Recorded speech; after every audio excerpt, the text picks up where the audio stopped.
All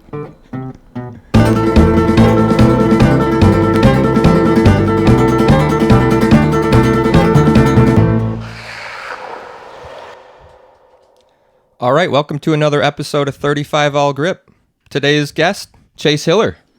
Thanks for having me, Dan. I'm pretty excited to be on here. Thanks for being here, Chase. For the people that don't know who Chase is, got a short little intro for you. So here goes. Chase Hiller, a.k.a. the Hill Killer, has been on a tear the last few years, netting big wins on the world stage, such as Vulcan, Devil's Peak, and K&K No Paws Down, to name a few. He's represented Team USA twice at the World Roller Games, but more importantly, the dude just likes to skate downhill. Chase is also a master freerider, pushing stand-up slides bigger and faster than ever. Not only that, his open road awareness is unparalleled. I appreciate that. I like that last part. So we're just going to get into it.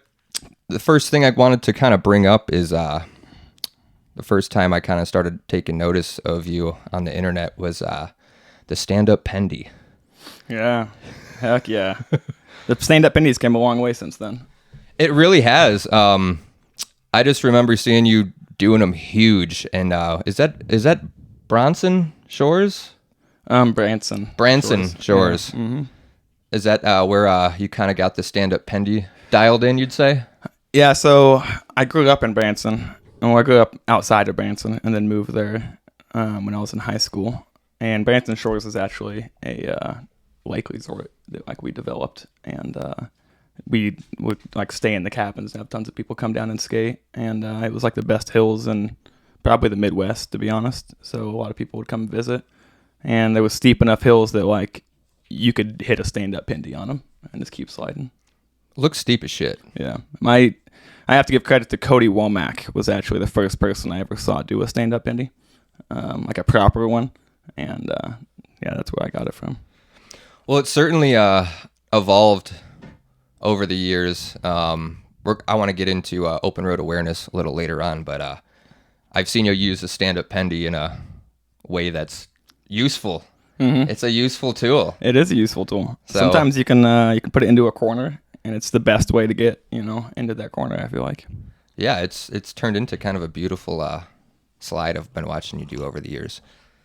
Watching the people do stand-up toe side pendies has been pretty amazing. Oh yeah, I put in the time trying to learn how to do them.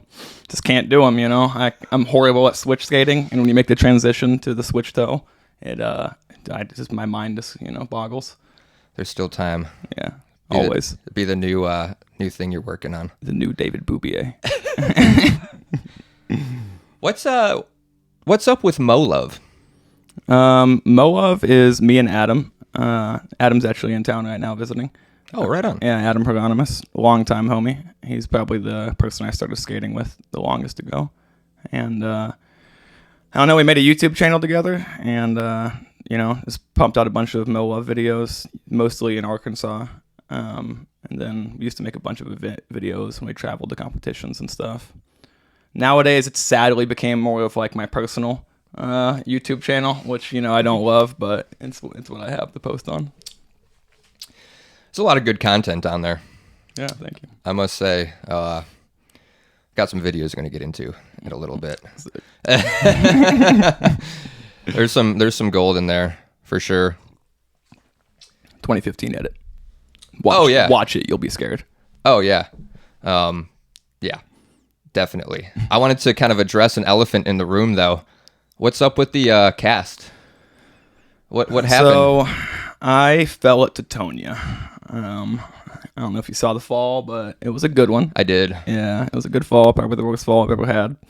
And I went to the hospital that day, and I got x-rays on my ankle because I couldn't walk because I hurt my ankle. And I thought it was broken. Turned out not to be broken. And my wrist was kind of hurting then too, but way less than the ankle. So I figured it must be fine. So I just got x-rays on the ankle. It was a mess, dude. I was in a Brazil hospital. I don't speak Portuguese. Didn't have anybody to translate for me. My phone wasn't with me, so I couldn't use Google Translate. I couldn't get them to give me their cell phones to use it. So we were just struggling pretty bad. And luckily John Fletcher came and he actually helped out a lot with translating. And then shout out John Fletch. Shout out. Yeah, and we got x-rays, wasn't broken, and I left the hospital on crutches, actually, with what I did not know was a broken wrist. And then I crutched around for the next, week, and then came back to the United States, proceeded to go on skate trips and skate for about 6 months, with my wrist still having issues on and off. And then, let's see, it would have been Secret Surf Spot. Austin Padrone came out. And he was visiting, and he was like, "Dude, I think you have a broken scaphoid," because he just got surgery on his scaphoid. On the same bone. While he's there, he's not skating because he's recovering from not the same surgery, but surgery on his scaphoid. And he's in like a brace, and he's like, "Dude, I think you have a broken scaphoid." And I'm like, "Nah, dude." And I eat shit later that day, and then it really hurt, and I was like, "Okay, I'm gonna go get some X-rays." And it was broken, and it had been broken for a long time. And had been trying to heal, but without it being splinted, the bone was like healing kind of like Swiss cheese. So they had to go and cut out the middle section of the bone and take some bone out of my hip and put it in there. Oh my gosh. I was wondering because you're like, it's hard to walk around right now. And I was like, how? It was a wrist injury. Yeah, it's a wrist injury, but they took some bone out the hip. And honestly, the hip hurts so much worse than the wrist. Like, bending up to get out of bed and, like, sitting on a toilet even. Like, dude, it hurt really bad at the hip. And to double on top of it, sadly, the day before surgery, I haven't skated in a month or two leading up to the surgery because I found out it was broken. And I'm like, fuck it. I'm getting surgery on it. Might as well go skate for the day before surgery. So we get a rental car and we go filming because I'm like trying to finish up my pro model video. So I'm like, fuck it, let's go film a couple of runs. Yeah, what's the worst that could happen? What's the worst that could happen? Like I'm fixing it anyway. And we're at Reynolds filming a run. David was filming for me, and it was we should have never filmed it. We're driving up, and it's insane traffic, and like more people than I've ever seen inside Reynolds, and it's hectic. And I'm like, fuck it, we only got this one day, and I want to film this, so let's do it.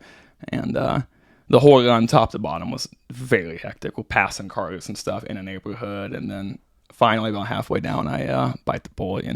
Like cars like brake checking in front of me, and I'm like trying to get around them, and I do a stand-up toe and like catch a high side and just like fold my knee kind of underneath myself and blew my knee out for a few weeks. Had to have it in a brace. Couldn't really walk on it for a while. And that was the day before surgery. So I go into surgery on crutches. And they're like, "Oh, what are you having surgery on your knee?" And I'm like, "No, it's on my wrist." Like, I'm on one crutch, And I'm like, "It's on my wrist." And they're like, "Jesus, what are you doing to yourself?" My doctor was pissed off. He was like, "You went and skated, obviously." Yeah. You're like, "Please don't operate on my foot, like on my ankle." Yeah, like, not the ankle. Yeah. Dang.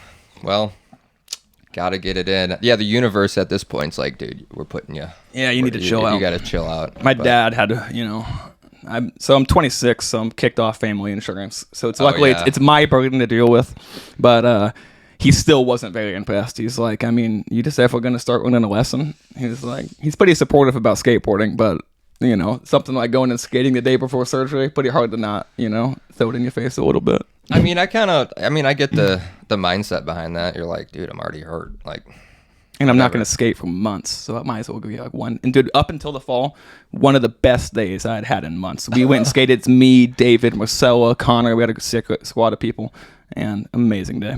So much fun. Honestly, worth it. Yeah, worth it. My knees You're healed. Here, worth it. Yeah, it was worth it. I wanted to go back to kind of the Missouri, Arkansas kind of thing. What's up with Judy? I used to always watch videos of you and kind of the squad out there skating that road. Looks pretty rad. Yeah, Judy's it's my baby. I love Judy probably more than anything else. It's the only hill I've got that I'll ever get tattooed on me. I have it on my leg. Man, yeah, I went to Judy. There was a squad in Arkansas before me, and it was called No Coast Skate. And they have tons of sick videos. Kyle Ramsey ran that page. And just as they were like kind of like getting out of skateboarding is when I was really getting in. So like they had just enough time to take me to Judy for my first time, and I was horrible. Like I could slide both ways, but not good. And in neighborhoods, I'd never been on a mountain road with like hairpins and stuff. And they took me there, and man, it was awesome. And then eventually I formed like a whole squad, which became Mo Love. And then we would be going to Judy every weekend. How far was that from where you were living? I lived in Branson, so it was probably like an hour and 15 minutes. Oh, that's pretty close. It's pretty close. So we'd go every weekend. Like me and Adam, we pulled I mean, we had lots of other hills in Arkansas we'd skate, but one time we pulled 7 weekends in a row going to Arkansas, and this is a pretty, you know, youngin' stage of our life where we were getting a Little Caesars pizza on the way down into Arkansas and on the way back out at the beginning and the end of every weekend, and we were just leaving these boxes in the back seat of his Ford Focus, dude, and there was like, by the end of the 7 weekends, there was 14 pizza boxes in the back of his car, dude, and it was like to the ceiling back there. Like it was, at first we were like, this is like white trash, we need to really clean this up, and then it was like became a point that we were like, let's see how many we can get in there. It's too late to turn back. Yeah. Pretty good. Wow, that's really financially smart of you guys. Are you spending $5? Dude, $10 a sesh? $10 a weekend. A weekend? I mean, come on. Wow. Some longboarding 101 right here. Yeah, it's all about savings, guys. That's a cool road though. I would like to go out there sometime. I just never have had We still do Judy meetups. Yeah. Yeah, and you know, I'll probably drive out for one, and I'll gill a bunch of people around it, up some NC people, and we'll go out there. I'll rent a van or something, maybe. We'll take it out. Is the frack anywhere near there? Yeah, it's 2 hours south of Judy, so it's 3 hours away from where I lived. Okay. And it's amazing as well. Yeah. What happened? Wasn't there supposed to be a race or something? Or was there a race? So we hosted one race successfully on frack. The deal with frack is it's technically owned by the count, like by the city. Obviously, it's more of a town. But there's only one family that lives at the bottom of it, and like the last name is the street name. So like it's fucking their road, dude. It's some Arkansas stuff down there, and so like we got permission from them that we could host a race there, and we hosted the first one, and they let us close it down for sessions. We'd go skate it all the time, and we hosted the first race. It went super awesome, and then we wanted to do it bigger with more people, and you know, we get up until about like, what was it, like a couple of days before is I think when someone got pissed off, and it wasn't even somebody who lived at the bottom, it was somebody who lived like on a road next to it, and they used their boat ramp like on the property, and they were pissed off that they were having to wait for us, so they like called the county and stirred up a bunch of shit. And then at the event, you know, it pretty much like, I forget exactly how it went, it was like halfway through practice day, they were like, you gotta leave. Cops showed up because like the county finally, and they're like, you guys all have to go. And we had hay bales, hundreds of hay bales set up on this hill, you know, like a whole event set up. We had tents and stuff, and we just moved to Judy. And Judy, and here's the deal with Judy, like Judy's like a highway technically, so it has traffic. Frack doesn't have traffic because there's one family at the bottom, so easy to host an event. So then we went to Judy and we just shut down the road and hosted a full event there, and it went completely smooth. You know, no cops showed up. We had like 100 and some people there. You know. Good Lord. Yeah. I almost came to that. Something happened where I didn't, and I'm like, I'm glad I didn't. Yeah, it was I mean, it worked out in the end pretty well. And honestly, Judy's probably a better race hill than frack, but people came for the experience of skating frack because it's such an intense hill. It looks like some big ass slides. It's a big ass slides, and it happens like fast, one after another. Like in NC, you have huge slides, and on most hills, you have like time in between them. But that one is just like bang, bang, bang, bang. It looks quite unique, and certainly I've never seen anything else like that in that area. Mm-hmm. That's technically still the Midwest, right? Would you call that the Midwest? See, Or once we go beneath Missouri, I like to call it the South personally. But you know, I don't know what the books say about that. The Midwest is huge. The Midwest is huge. I like to rep the South though, more so than the Midwest. You know, I was always on the South side of things. Yeah, I mean, I would call that area the South, but I don't know how Michigan is Midwest, but it is. Yeah, that's too far north to be Midwest. There's nothing mid about it. It's pretty east. It's not even west either. it's up, like, you know, it's north, kind of east. You know, really. It's yeah. We're gonna talk about the Midwest a little later too, because. Great. I wanted to kind of talk about you've been kind of doing the world tour thing for the last I don't know, 5 years, 6 years. How do you get prepared to basically travel the world all year to race? Do you do any kind of special preps or anything like that? Do you mean physically or financially? Just both. Like what's kind of what are you kind of trying to accomplish to make it happen? So for me, it mostly comes down to financial, what I have to make happen to prepare for the World Tour. I skate every day, like usually, and I don't really call it training or anything. This couple of months before this tour starts, I usually freeride year round. Like I don't put square lip wheels on my board ever until like race season starts. So like a month or two before that, I'll start riding big wheels and skating glove down and like looking at corners differently. Not try to slide all the way through them like it's the most fun to do, but like actually, pre-drift for a corner and like try to start gripping stuff. The less fun way. The less fun way. So I'll start preparing myself that way. And then, usually after a month or two of that, I'm like in race mode and ready to go in. And I try to practice on some freshies before tour starts, obviously. And then financially, the winter is usually the only time I can save any money because there's less traveling happening then. We usually still do like a Colombia trip or a Puerto Rico trip in the wintertime, but those are cheap, obviously, to go down, not a long flight, and once you get there, it's cheap.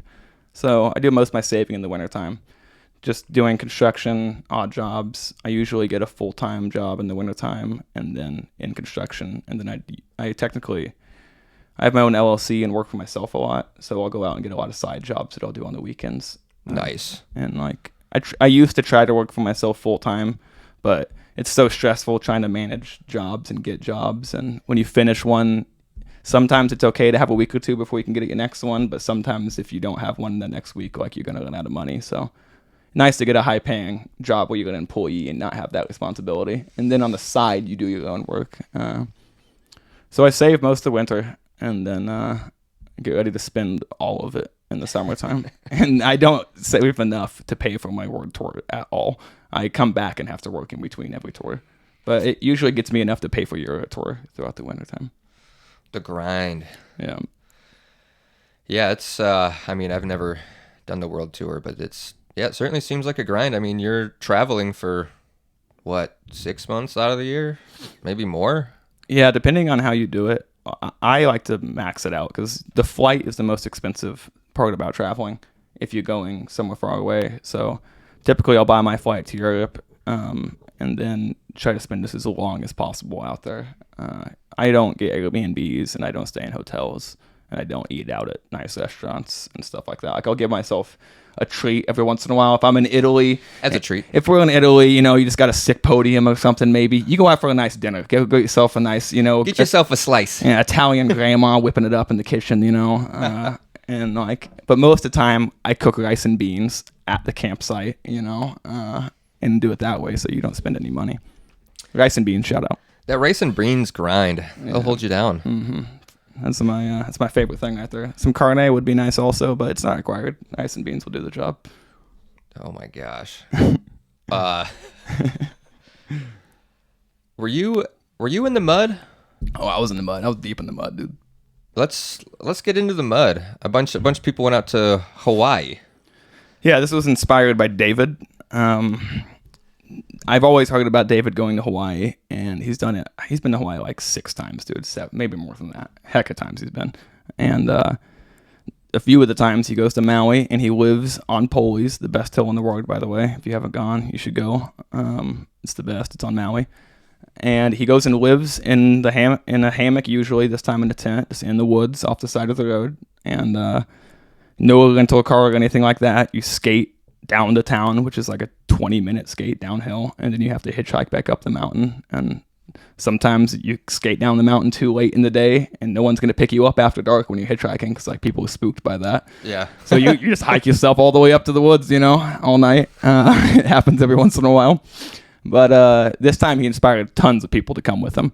So initially it was going to be like 5 of us, then it was like 10 of us, and then I found out there was going to be an outlaw race out there, and it turned into like 30, 40 people on Maui for like 1 week. I was there for just under 2 months, I think. maybe like a month and a half. Hard to say. David was there for like 3 months, I think. Just start losing perception of time. Yeah, you definitely start losing perception of time. And we're just asking for snacks on the side of the road and stuff. I mean, we weren't even, some days you'd be like, yo, skate all the way to town to get food. No, like, let's just go out there and hitchhike and ask for food on the while we're hitchhiking. And, you can kind of live off the mountain out there, dude. Wow. It kind of works. Seems like a simple life. It is a very simple life. The laundry day is a sick day. You're like, yo, everybody need, like, and you wouldn't do it, like, maybe once a week, usually once every 2 weeks or something like that. You like go do laundry, and you have to skate down to the laundromat, and you put all your laundry with in. all your laundry. Yeah, you skate. Oh yeah, you skate with a backpack full of stuff down this mountain. Sometimes butt boarding, and then you get to the laundromat, and you throw everything in. And you get to plug in your cell phone for the first time in weeks, because like our phone was dead the whole time. Connor had a solar panel charger that it would keep his kind of alive for like emergencies, but like really no phones. So on laundry day, you got to charge your phones, call everybody you wanted to call, because your phone's going to be dead in a day. Post a story on Instagram. If you in a dirty laundromat. How was the weather? It rains up on the mountain a lot. We got caught in a rainstorm for a few days. It rained for like, I want to say like 5 days straight, and we lived on a hillside with all of our tents. We had to like dig like a foot into the ground at least to make a level spot on this hillside. So like Brutal. we're out there with the tails of our skateboards, like a shovel, like digging out our tent spots, and people would show up and they'd walk into our campsite and be like, this is where we're staying. And I'm like, dude, we're on the side of a mountain. There's no good spots without getting caught. Like, this is it. And they're like, where do I set up my tent? And I'm like, well, first you got to start digging, and Start digging. Yeah. We don't got shovels. Yeah, no, people like, shout out Jack Maine. I don't think I'd ever camped before Maui. And he showed up and was like, where are we camping and stuff? And we show it to him and he's like, whoa. And he brought like a 10-person tent, like he like borrowed from a buddy, and he didn't have a sleeping mat, and had a giant sleeping bag. It was so funny. He got hooked up, but for the first few days on Maui, there's no camping supplies at Walmart and stuff. No one camps on Maui, really. So like you go to Walmart and you can't find a tent and you can't find a sleeping pad. So he's like going all over the island trying to find his stuff to camp. And we actually made a game at one point, which was our like there's tons of stuff on this list to get points. It was just a points game, like getting food from strangers, getting weed for free, giving weed to somebody. Like tons of different games on this. But it was 1 point for brushing your teeth every day. Like hey, some of them were constructive. Gotta some get were that not. point in. Absolutely. And one of them on there was like 15 points for Jack finally gets his camping stuff situated. And it took him days. Yeah, I was living vicariously through y'all. Yeah, some of those camp spots pictures, I was like, you really are in the mud. I thought it was just a phrase. Yeah, it was until that rainstorm came through. And it scared people away. I'm not going to lie. Like, a few people who were in our campsite, the people who were supposed to be there for the long haul, that mud hit, and they were like, all right, I'm going to go to a different island. Oh, and I'm out. Yeah, and they're out. And then, some of the Cali boys show up, and they just see our spot, and they're like, shocked. They're like, I don't know that. I don't know if I'm trying to associate myself with that. I was looking at that, like, I was getting so much, like my girlfriend was seeing my stories. I was showing her, and she was like, who are your friends? Like, your friends are just, like, homeless content. Yeah. Yeah, that's pretty spot on. Well, I think this is a good time. I'm going to segue into Name That Road. Ooh, okay, what do we got? So I'm going to describe a road to you. This is going to be tough for me. I'm not going to lie. Yeah, I kind of went a little different with yours. Okay. So, gonna keep it real vague. Okay. But I feel like you're just gonna fucking guess it. So, first clue. This road is by the water. And it's a I don't want to give away too much yet. GRC. It has a view of the water. Okay. From the track. Has a view of the water from the track. You're calling it a track? Like a race track? Is that what you're calling this right now? Yeah. I think there's a view of the water. I've never been there. Oh, you've never been there? Okay, wait. This is in the entire world, not within Asheville? This is in the entire world. Oh my God. Holy shit. A view of the water. Okay, I'm going to need another hint now. A view of the There's a fast grip left towards the bottom. Wow. Or at the bottom. This is difficult. You thought I was going to get this immediately? There is... You want another clue? Yeah. Deer Creek. Nope. It's not in the U.S. Oh, it's not in the U.S. Okay. Not in the U.S. Not in the U.S. And it's a race course. Okay. I'm thinking Europe then. Doesn't sound like anything in Australia. There is what looks like maybe sandbags instead of hay bales. Oh, we're talking seaside in the Philippines. Correct. Boom. Yeah, the hay bags. I gave it away. It's actually usually plastic bottles in those bags. If you go to the Philippines to race, it's one of the best experiences ever. I love the Philippines. Nicest community of people. Awesome hills. Safety. Wildly bad. Which is fine. Just don't go out there and, go be pushing your limits to the absolute edge. Just go out there and have some fun. And don't hit any of the hay bags. Just don't crash. It's just plastic bottles in those bags. All right, I got another. This is for the listeners. Comment on the Instagram reel when I post this interview. Here's your clue. This road Tyler Hunt is filmed on, and he crashes into his own car on. Oh, that's such a good one. So comment on that if you think you know which one it is. I got a guest question too. This would be a good time to kind of segue into. Awesome. From Andy Etch. Here goes. What up, Chase? What up, Dan? Much love from Colorado. So, Chase, tell us about the time when we were in the Philippines when we got kidnapped by the fake taxi guy, and then just all other Filipino skateboarding shenanigans. And then let's hear if you could decide what the world tour is. Where all would the races take place? Where would the tours be? And what would be the key races of your ideal world? Damn, great questions. I cut him off a little earlier. I think he said world tour. Sorry. Okay. No, easy. I didn't listen to this recording back. Okay, so his first question, we got kidnapped in the Philippines. Yeah, what's going on? We fly in. This is our first time in the Philippines. We don't know what's really going on. Jaime is having a birthday party. That night we fly in. It's past midnight. It's late. And we're like, yo, can you pick us up at the airport? And he's like, no, well, everybody at my house is drunk right now because it's my birthday party. You're going to have to find you on the way here. He's like, just go get a taxi. So we walk out of the airport. And in the Philippines, people just bombard you when you walk out. It's kind of like that in the U.S. too. Taxi, taxi, taxi. They're trying to get you in their taxi. All right. And one guy just comes up and literally grabs our bags out of our hands pretty much. And is like, come on, taxi. And we're like, word, fuck yeah, taxi, because we needed one. Oh, it's a Philippine hospitality. Normally we'd be like, that's a bit odd, but we wanted the taxi. So we went with him. And we get into a black Escalade. So also, it's pretty common to not have a lot of vehicles marked and stuff in other countries. Sometimes you go to South America, you use an Uber. There's no Uber stickers and stuff like that. So it didn't. Again, we were like, okay, this is a bit weird, but it's fine. So we jumped in this Escalade, and we're in the back seats, and there's a person in the passenger seat and a person in the driver's seat. And I'm like, before we've even left the parking lot, I'm like, yo, I do not have much Filipino cash. So I'm going to need to pesos. I'm going to need to know how much beforehand. So if you can map out and give me a rough estimate, yeah, so I can make sure that I can afford it. And they're like, oh, don't even worry about it because it's cheap. And I'm like, it's also the kind of vibe where you pretending to be a language barrier when really they definitely know what's going on kind of deal. So they start driving out and I'm like, yo, I need to know how much. And they're like, it's cheap, and then as soon as you get out of the airport, you immediately go through a toll booth to get on the highway. And it's the kind of highway there's no exits on and stuff. So we go through this toll booth and he pays it immediately.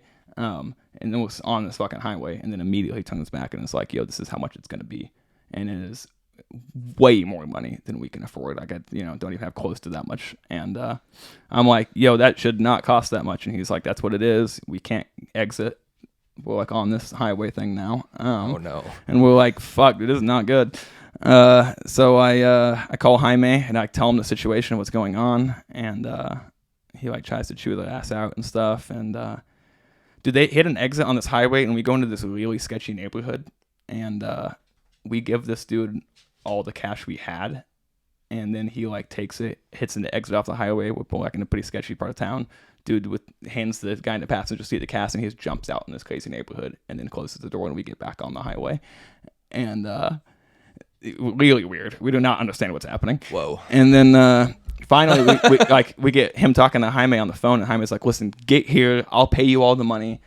Just get them here like right now." And we drive into Jaime's neighborhood. He lives in a really nice neighborhood, and they have like guards at the entrance where the gate is with like machine guns, like fucking real guns. Holy shit. And Philippines is a wild spot. So, but that neighborhood's very safe. So when we pull into there, we're immediately feeling pretty good now. Like, we're in this nice neighborhood with like guards and stuff, when we get in there, and the guy like asked Jaime for all the money because we gave him everything we had, and he's like, "I need the rest of it." And Jaime just like goes off on him and is like, tells him like, go fuck himself, like trying to rip off, people visiting and stuff. And he gives him like a tiny bit more money, not even close to what he asked for, and we luckily get the hell out of there. But if we didn't have Jaime to put on the phone, we were going to an ATM. Because he wasn't letting us out of this Escalade until we went to an ATM. Oh, yeah. And that's the reason we got out of the ATM trip, was because Jaime's like, "I have cash, bring them to me and I'll pay you."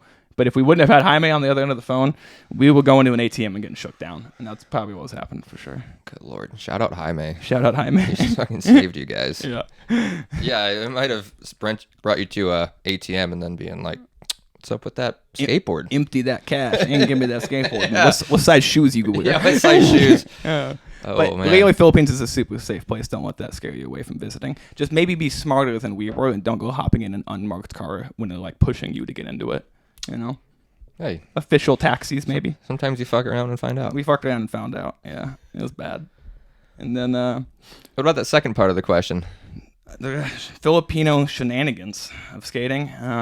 So the way we did Philippines a couple of years when I was there is Jaime was lucky and nice enough to let us stay at his like grandparents' like place like out on the beach, and we stayed at this sick ass house, and we had a couple of shuttle vehicles where we'd go to the racetrack every morning, and to get there you'd go up and down like 5 or 10 amazing hills, and you could just jump out and skate them on the way to and from the hills from his house every single day.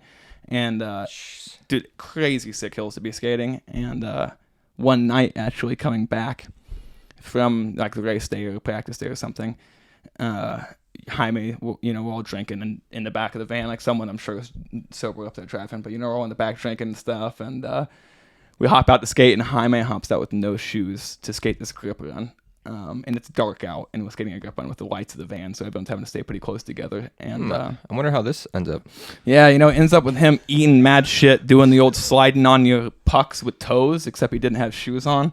So then he had gnarly road rash on his feet and toes before like a race day of an event, And we're in the Philippines, and also if you get road rash in the Philippines, it doesn't heal, especially if you're not from there. It's crazy hot and humid, so you were sweating all the time, which is not good for healing. And then on top of that, you're not gonna shower enough in the Philippines, probably, just because you're kind of roughing it out there. It's a tiny bit, You're at a longboard event. not a ton of shower going on, and that with the humidity, and then constantly being in the salt water, in the ocean because you swim every day in the Philippines.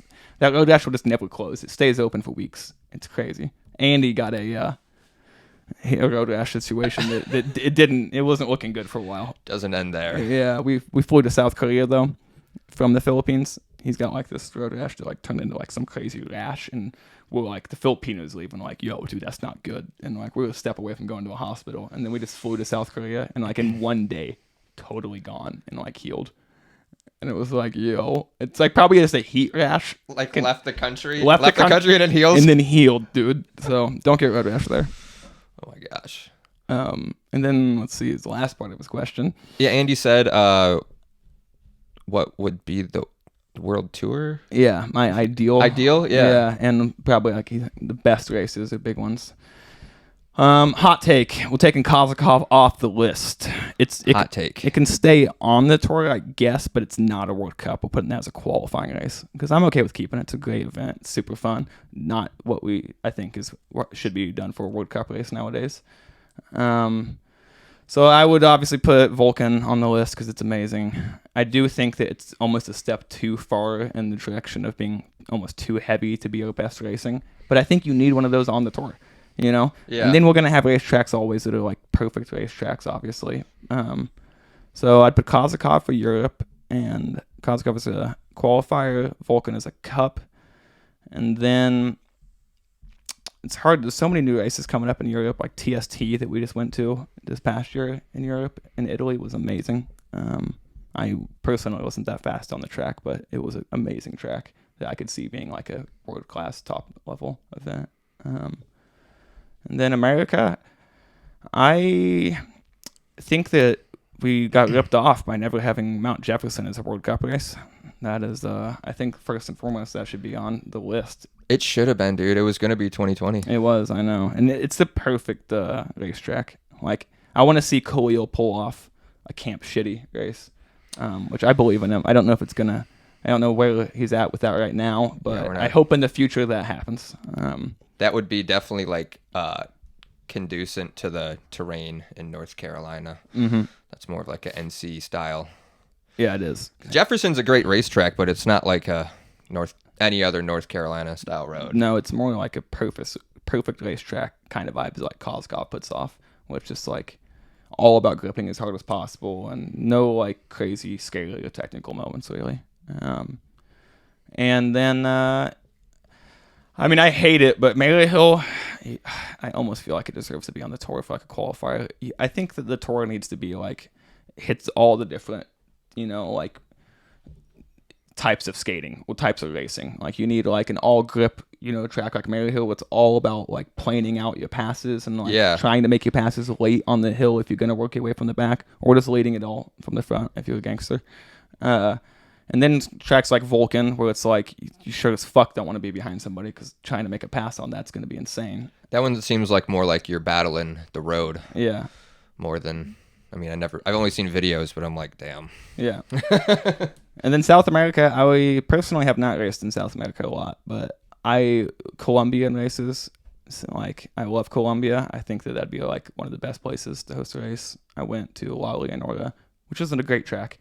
I think they have better tracks, but it was, you know, a super good one. And then I never went to Peru. I hear mixed things from people about the race. I hear that it's beautiful no matter what. It looks pretty. Yeah. So, yeah, hard to say the exact word tour. Argentina was super fun to go race in. The track was... For World Roller Games? For the World Roller Games, dude. That track, we all going into it, everyone is so negative about, like, oh, it's going to fucking suck, you know, and, like, show up, and then, like, it was awesome. You know, it was a really good racetrack. I was being a hater, I wasn't there, but I was like, looks kind of mellow. But then, like, was watching the videos, and I was like, looks pretty fast, actually. Pretty fast and cramped up. And also, like, it was the perfect racetrack where, like, you get a few hairpins up top that are, like, you know, one's like a heavy-ish grip, you know, and then you have one that you, like, can also grip, but a lot of people were drifting it. And then one you can tuck lean, pretty much, if you're really fucking good. I never got it. And then you go into that bottom straight, and it's just, like, you know, doesn't really chicane, but like it meanders all around, and the camera looks straight up it, and you can see the racers coming down it, and then you go into the heaviest corner, which is the deciding corner for the race, because it's right before the finish line, and like that just makes for the best spectating. Oh, yeah. Like those bleachers were filled all the way up with people, and when it came down to race day, the bleachers, it was the coolest thing I've ever seen, honestly. They were filled with skaters and people who had traveled to come watch, and it was all sectioned off, and like the Peru team was going wild. They were all screaming for their, you know, racers and stuff. And like, it's really cool to see people actually like, you know, shouting for their team. You'd have like the USA people screaming for USA people and the Canadians. And like, it was really cool.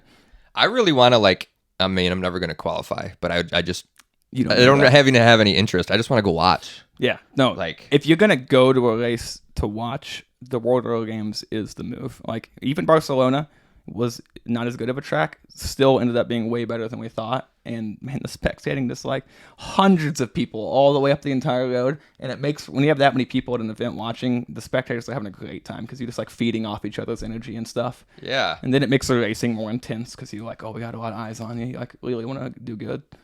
It was like, I'm still going back to that moment when I was actually at Madison Crum and Sousa's wedding watching the races, the live stream, and we were just going crazy watching. And I'm like, I wish we had more live streams like that, especially with the road that's set up with the angles like you're saying. Perfect for spectating. So good to watch. Yeah. Like, how did World Roller Games go for you? I placed 5th. So, and honestly, like, That's really good. yeah, I'm really good at showing up to a hill and knowing how fast I am after a day or two of practice. Like, sometimes people like can endlessly progress on a hill, and they're like, they can't like tell themselves how good they are. Me, I can pretty much show up to a hill after like a full day of practice, find about as fast as I can personally do it, and then I compare that to the people that I'm taking practice runs with me. And I mean, I got to tell you, like, skating down it, I was like, okay, so I can't beat Dane. Skated a couple runs with him. I was like, I'm just not faster than him in any corner, really. So, like, he will beat me. And I was like, something crazy could obviously always happen, like a fall or anything. Like, someone gets in the way of him and I get an opportunity. So, like, I'm not giving up on winning, but, like, he is faster than me, definitively. And then he was the only one who was gapping that hard. Nick Brahms, I consistently, like, I think I got him on a couple of practice runs where he probably wasn't even fully trying, but like I knew I could beat Nick, but I knew that he was still faster than me. And then, so I, that was going into racing. You're like, okay, shit, I just gotta make some moves happen, There was some moves happening. And man, there's people from South America who you don't know their name if you haven't been to South America a lot of times. Like, personally, I haven't. Harry Cork has done a lot more racing in South America than me, so he knows the people who were the heavy hitters down there. And me, I'm just like, this dude next to me has got a pretty baggy, loose suit. Like, he's probably not that fast, and then, like, boom, he's staunching into the hill, and I mean, like, he's in the way. Like, uh-oh. Yeah. Don't know who this guy is. But yeah, he's fast. So yeah, it went good. I was very happy to place 5th. I would have loved to make it in finals, but like, honestly, I feel like I placed for how good I was on that hill, which I'm okay with. 5th in the whole world. That's pretty impressive, man. I mean, you were making moves at the finish line too. Holy shit. Yeah, my last couple of heats, I was going from 4th on like one of them. I was having to make a heck of moves. And usually I like to race from the front. I'm never the guy having to make heavy moves usually. I just try to hold down the front, and if not, I'm trying to get from 2nd to 1st or something like that. But yeah. That race, I was playing from the back. There was some, dude, it was down to the line. Like, that was some of the best racing I've ever watched. Like, yeah. So, looking forward to watching the next World Roller Games, for sure. Me too. If I'm not, I would love to make it on it, but if not, I'm going to be just as happy to watch it, for sure. It'll be sick. Y'all were looking crispy in those Team USA suits, too. Mm-hmm. Oh, man. Yeah, those Team USA suits, they were, they were pretty badass, I'm pretty into it, but man, it's pretty funny, like, America's not the sickest country to go repping, quite frankly. So it felt a little bit ass backwards, walking around in an American flag, in South America.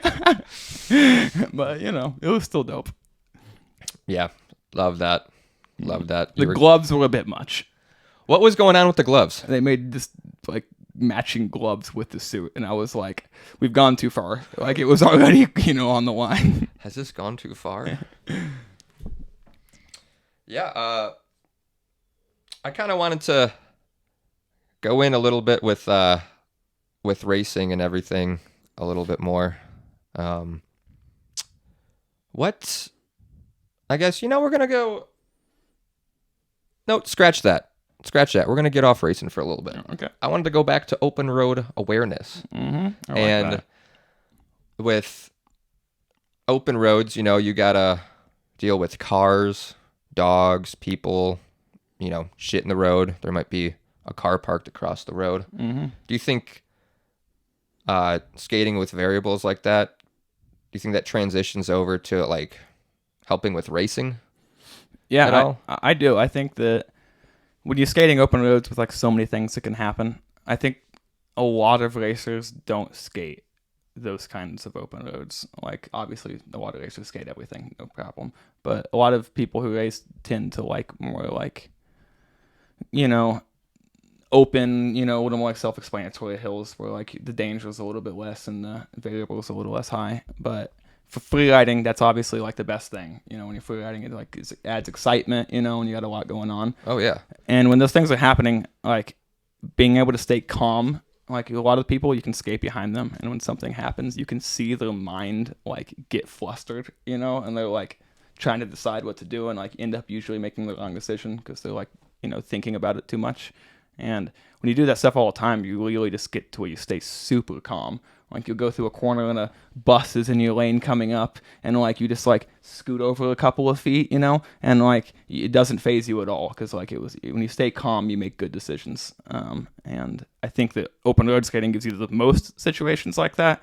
So then when you go race and there's really a road with no variables on it other than the 3 other people next to you, you can like you almost keep your eye on the variables. So when they do something crazy like slide a corner that you expected them to grip and stuff, it's like, you know, you still stay calm about it and make the right decision, hopefully. Beautiful. Yeah, I'm always really impressed with your open road awareness, really keeping your cool in the face of some pretty serious imminent danger. One that comes to mind was your the linked media video in Colombia. You were talking about the bus. Yeah, that's a that was probably my peak. I would hope that I go no farther for danger. Like skating in Colombia is wildly dangerous, and then there's certain roads that are more dangerous than not. And then when you add filming on it, obviously you're gonna push yourself and stuff. And at that point, I was crazy into it. Like I didn't feel like I was putting myself in insane danger. Obviously, like I was, but like had control of the situations. Usually, if you watch that run, I blow 2 corners massively in that video. You know, one of those lefts you do a huge toe side into, like all the way in the apex. Okay, no, that had a spotter in it. You did? Okay, yeah. So there was multiple Okay. in that run. There was multiple spotted corners. Anything that I blindly slide into the apex was spotted, but there's a couple where I go across a couple bridges and like the pavement changes a little crazy, and like sometimes there's wet spots, and like I just like blatantly fade a little bit into the wrong lane. And those are the ones you have no control over. If you're fading, you can't suddenly be like, oh, I'm gonna grip up and stay in my lane, you know. So those I'm not super proud of when I watch that, but it was impressive nonetheless. It was definitely like a display of like open road awareness, variables, handling it all. Shit, water, dirt, dogs. yeah. Like there isn't. I mean, all of them. You had some pretty meaty early grabs in there too. Yeah, I do love a good early grab. What? Your wheels sound like you're on hard wheels too, like or something. In that video, yeah. Well, I put on that's on dumpers, so they started out fresh. If you see like the first like 30 seconds of that run, I'm like trying to slide. That's a grippy hill. Colombia is grippy in general, like all the pavement's grippy. I've heard that. Yeah. So that's a grippy one. And I want fresh wheels, and like I almost like can't even get it sideways until like the first major left hairpin. I'm just like kind of like shrubbing them, and then by the end they're like gone. Oh, so they're just close to the core. Yeah, they're that's probably why they just really sound close like to the core. Okay. So that's probably the sound you're hearing. I was wondering because I was like, are those his stain lines? I think they are. I don't even know. Mm-hmm. But yeah, that really also impressive. was a. The conditions were bad that day. We skated that hill days leading up to it. It's one of my favorites in Colombia. Super amazing hill. A Snyder lives at the bottom of that. So if you're wondering how a Snyder gets so good, that's his local hill right there. Oh my gosh. He just hitchhikes and gets rides up it. He doesn't even like hitchhike. You just grab onto the back of a truck that goes up and just like sketch behind it for like 5 miles up a mountain. Yeah, man, sketchy hill. Dude, Colombia in general is pretty intense. I don't see myself skating as intensely ever again there. I kind of turned 26. Turned 26. My brain fully developed a little bit. Got kicked off that family health insurance. Your frontal lobe. Got some major injuries, and then I was like, you know what? I'm like assessing danger a tiny bit differently. I watch that run now, and I'm like, ooh, I don't know, questionable decisions. Yeah, I mean, I haven't been to Colombia yet. I'm a little. I don't know if I ever will. I'm scared, dude. So like you can go I'm not afraid to say I'm scared to skate Colombia. I'm scared to skate Colombia too, honestly. But you can put yourself in safe spots. Like honestly, the highway, Las Palmas. Yeah, Las Palmas. Yeah, it's probably the safest thing you're gonna skate in Colombia. But once you learn how to go with the flow of chaos that is, Colombia, like you like just flowing with it. Nobody's spooked and doing stupid stuff next to you, and it's got some nice like good flow to it once you get into it. Just chill 60-mile-an-hour highway bomb. Dude, it's chill. The people, those Colombians who skate that, who don't know how to slide, a bunch of them. Like, you just gotta fucking, like it goes uphill at the end of Palmas. Like, you ride up a hill. You don't have to shut down to stop on this hill. That's the best kind of hill. So, yeah, it's the best kind of hill, dude. And, like, there's only really one slide corner on it. And if you air brake a bunch or foot brake, you don't need to slide it. So, like, people who skate Palmas, there's a good bit of people who don't know how to slide. And also, when you skate it, you're with inline skaters, and you're with, like all kinds of people. Skaters who you don't know if they know how to slide or not, or maybe they're just trying to do a big stand-up slide in your face, in a grip corner. So, like, it's a little bit hectic when the big packs come out. Dude, those inliners, like, I get stuff in my Explore feed, and it's like, it looks like 1,000 inline skaters, and I'm like, that's Palmas. It has to be in Colombia. It's probably Palmas. Like, yeah. So the inline scene is huge though, dude. It's bigger than the skate scene for sure. That's wild. Not even a question. Yeah, Colombia, that really looks like the top. I mean, that just looks like some of the hardest roads to skate. I mean, I don't know. Yeah, I think Asheville has the, probably the best and most hills in a small area. But Colombia has just as many, if not more. And again, like Medellin is like a very small like area of Colombia, and like that's where like there's hills all around Colombia, amazing ones. But Medellin has like so many. It's like an Asheville of Colombia, and the only difference is all of them are difficult to skate. Like in Asheville, you have like the easiest fun hills to skate down with no consequences and stuff, and in Colombia, most of them are intense.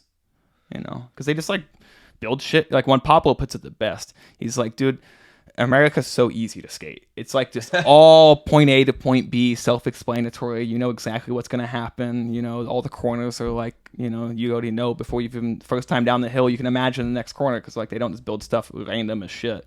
And in Colombia, it's changing pavements and they're putting rivers across it and like super common stuff like that. And it narrows randomly and then widens, So looks wild, man. Yeah. What is it? I saw some clips of you in a place I really haven't seen much footage from that I know of. What's up with Portugal? Okay, Portugal, dude. Underrated as can be. New hotspot. Yeah. I see this one. If you go on your tour now, include Portugal. It's also, people might not be happy about me telling everybody to go to Portugal. Yeah. It's kind of been like one of those like hidden gems. Hey, we've been saying road names in Asheville. So. Oh no, one of my favorite things to do is blow spots. I love, and it's just worth it. It's fine. They're there to be skated. They're there to be skated, and everyone should, while they're in their prime, go get the best stuff they can get. So, don't hold back. Yeah. Portugal's amazing. The locals are so cool there. And like also, since a ton of people haven't been traveling there in the years past, they're really excited to show you around everything. You go some places and they're like, oh, I got more visitors coming through. Like, yeah. When you go to Portugal, they're like, okay, they're planning out the day the night before because they want to like give you such a nice day of skating. Whoa. Yeah, really awesome. Do they have a crew out there? Is there a Portugal kind of skate? Yeah, crew? there's multiple squads. Portugal's kind of divided from the north and the south, like different squads, but Portugal's not that big, so like they commonly drive and meet together and skate together. It seems. Fuck, too many to shout out though. Fucking Porquito, really helped out a lot with all the filming and stuff. Anything you saw, he helped out with a bunch. And then actually, I don't know if you saw, but Diego and his squad just went out there. It's not really his squad. Diego and Teese and a bunch of and Frenchie went out with them. There's mostly the Quantum squad with Diego, I think was what actually was going on there. And they went to Portugal, dude, skated all the exact same hills, went and filmed like all the same hills, and I was so hyped. I was like, yo, I've never, before we went there, I'd never seen any of those hills. I thought it was North Carolina. You posted like a reel or something, and I was like, what road is this in North Carolina? Uh-huh. Like, no, that's Portugal. Yeah, it's Portugal. It's a lot like North Carolina skating. But yeah, I'm so excited to watch the stuff they filmed. Diego on those hills is going to be awesome. Diego's one of my favorite skaters to watch. He's on the cutting edge. Yeah, for sure. Super dialed. Like we were talking a little bit earlier. He's doing wind tunnel testing. Mm-hmm. Like, yeah, Diego, in my eyes, is the best racer right now, without a doubt. And I think that he's very close to being on his way to be the best there's ever been. It's hard. He's still like fresh into like full World Tour racing in all reality. Like right now, obviously he's dominant. Like, you know, you can just tell by his podiums that he's like dominating.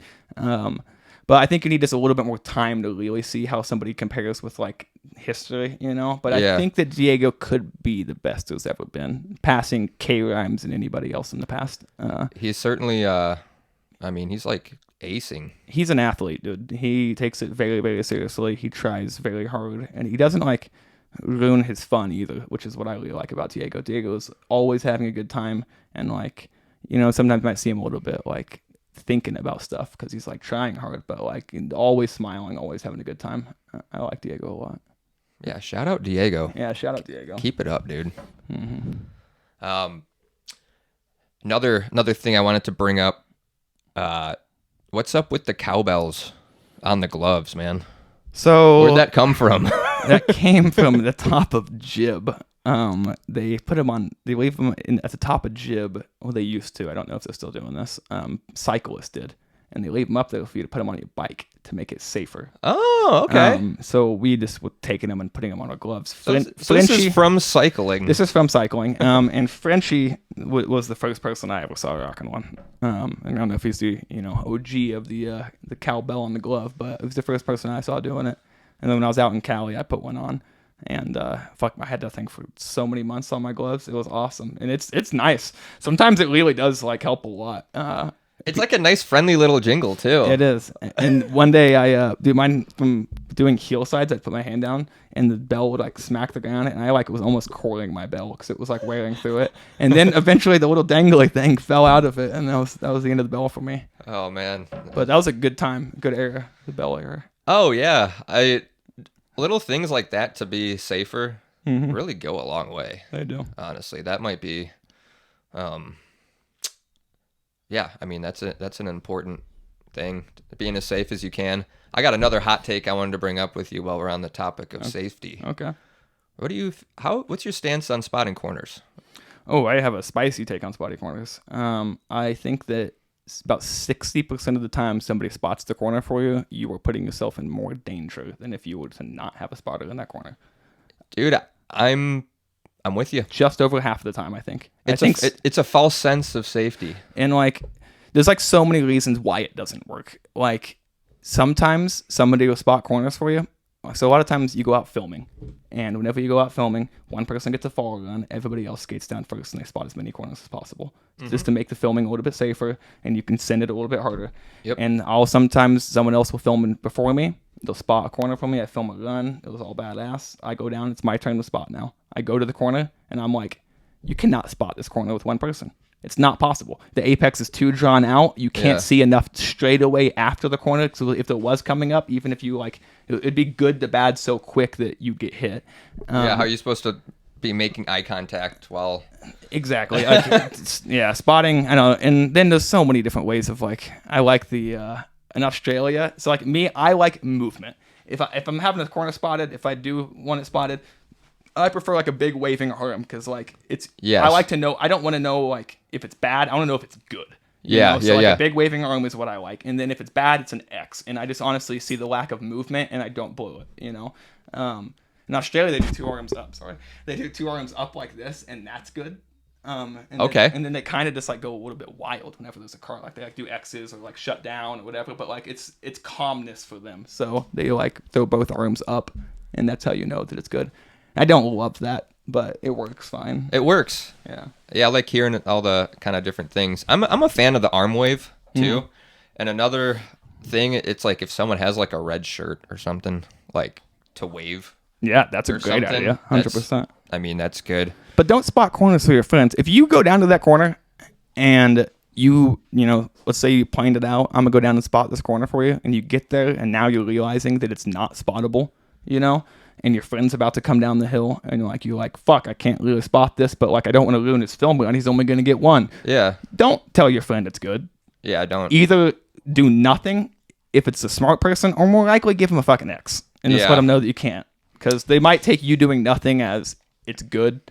So I'd probably just give them a fucking X, and then they're gonna blow that one, not gonna get to blow the corner, and they'll probably be a little bit bummed about it, but like overall pretty worth it. You can film it again and put 2 spotters in it. Yeah. Or just stay in your lane, always a good option. Talkies are huge too. Like walkie-talkies are another hot take on walkie-talkies. They can fuck up. Not only can they fuck up, it's again the people. I like is little human error as you can get into a situation is the safest. And walkie-talkies is adding a lot of room for human error.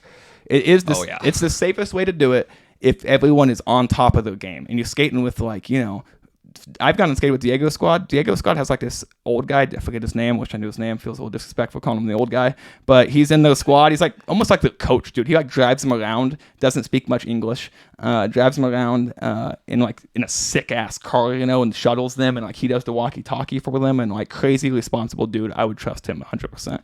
But usually you got your skater who's had a few beers, he's smoked a couple joints in the day, and now he's going to go down in front of you with a car and be saying, it's good, it's good, it's good, it's good. And then he's going to say, we got a car, and you're supposed to, when you use walkie-talkies, say the make and model and color of a car. You got one silver SUV coming up. Yeah. That is how you're supposed to do it. Mm-hmm. And that's so whenever 2 cars come up, okay, there was a silver SUV, and now I got one red Miata coming up. Mm-hmm. And then after that, it's back to being all good, all good, all good.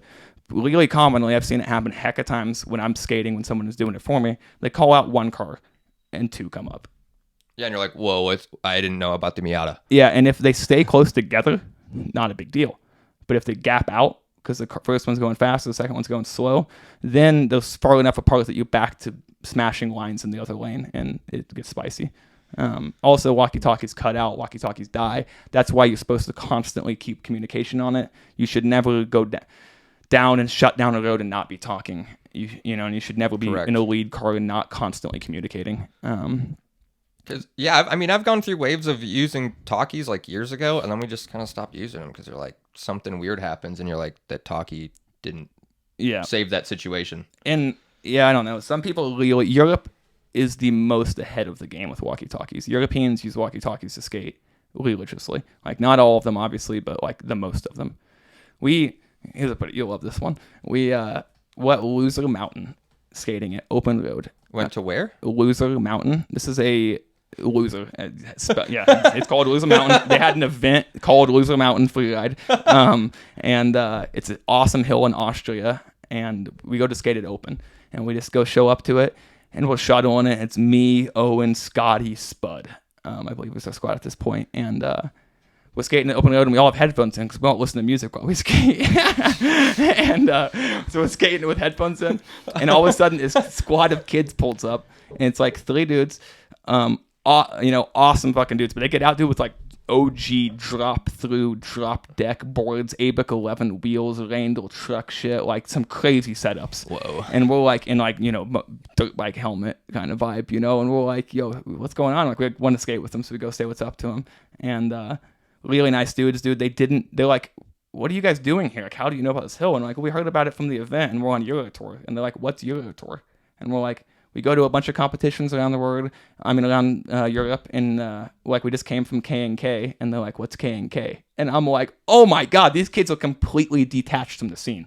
Whoa. Awesome. So fucking cool. They're just doing it. Just doing it by themselves, literally completely out. They knew about Loser Mountain, the event. That's how they knew about that hill, but they don't really know about much of the community. And they're like, oh, we see you guys have walkies in, so you want to send your lead car down first?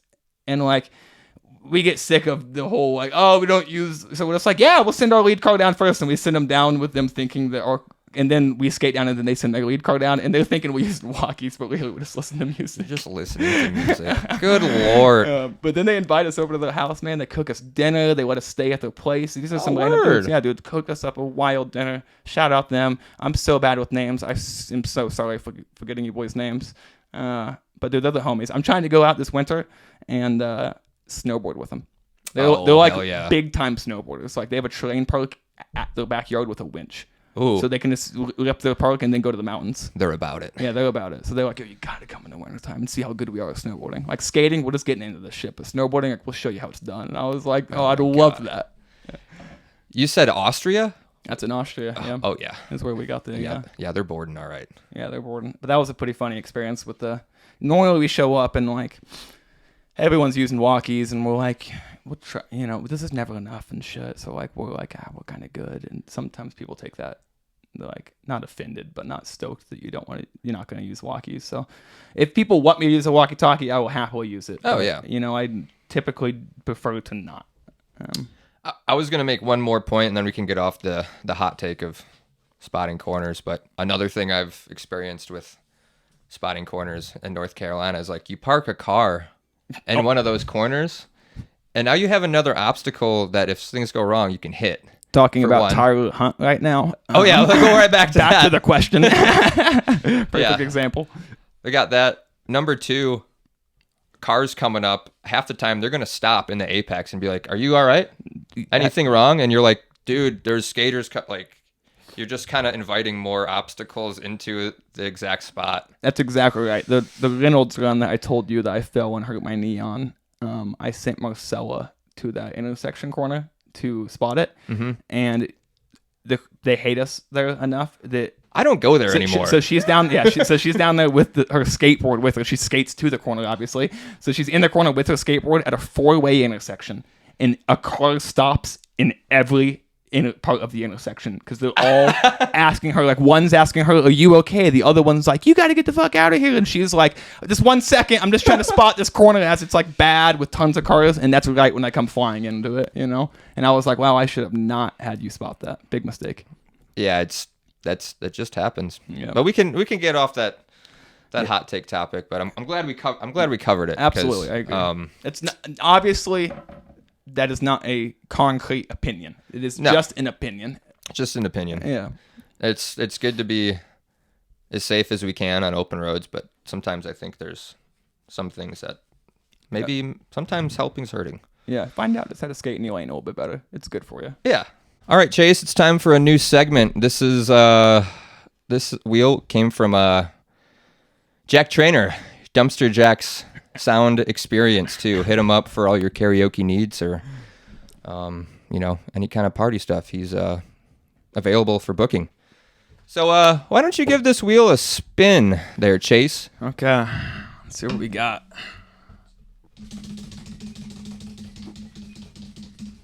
I can't see it, so you're gonna have to let me know.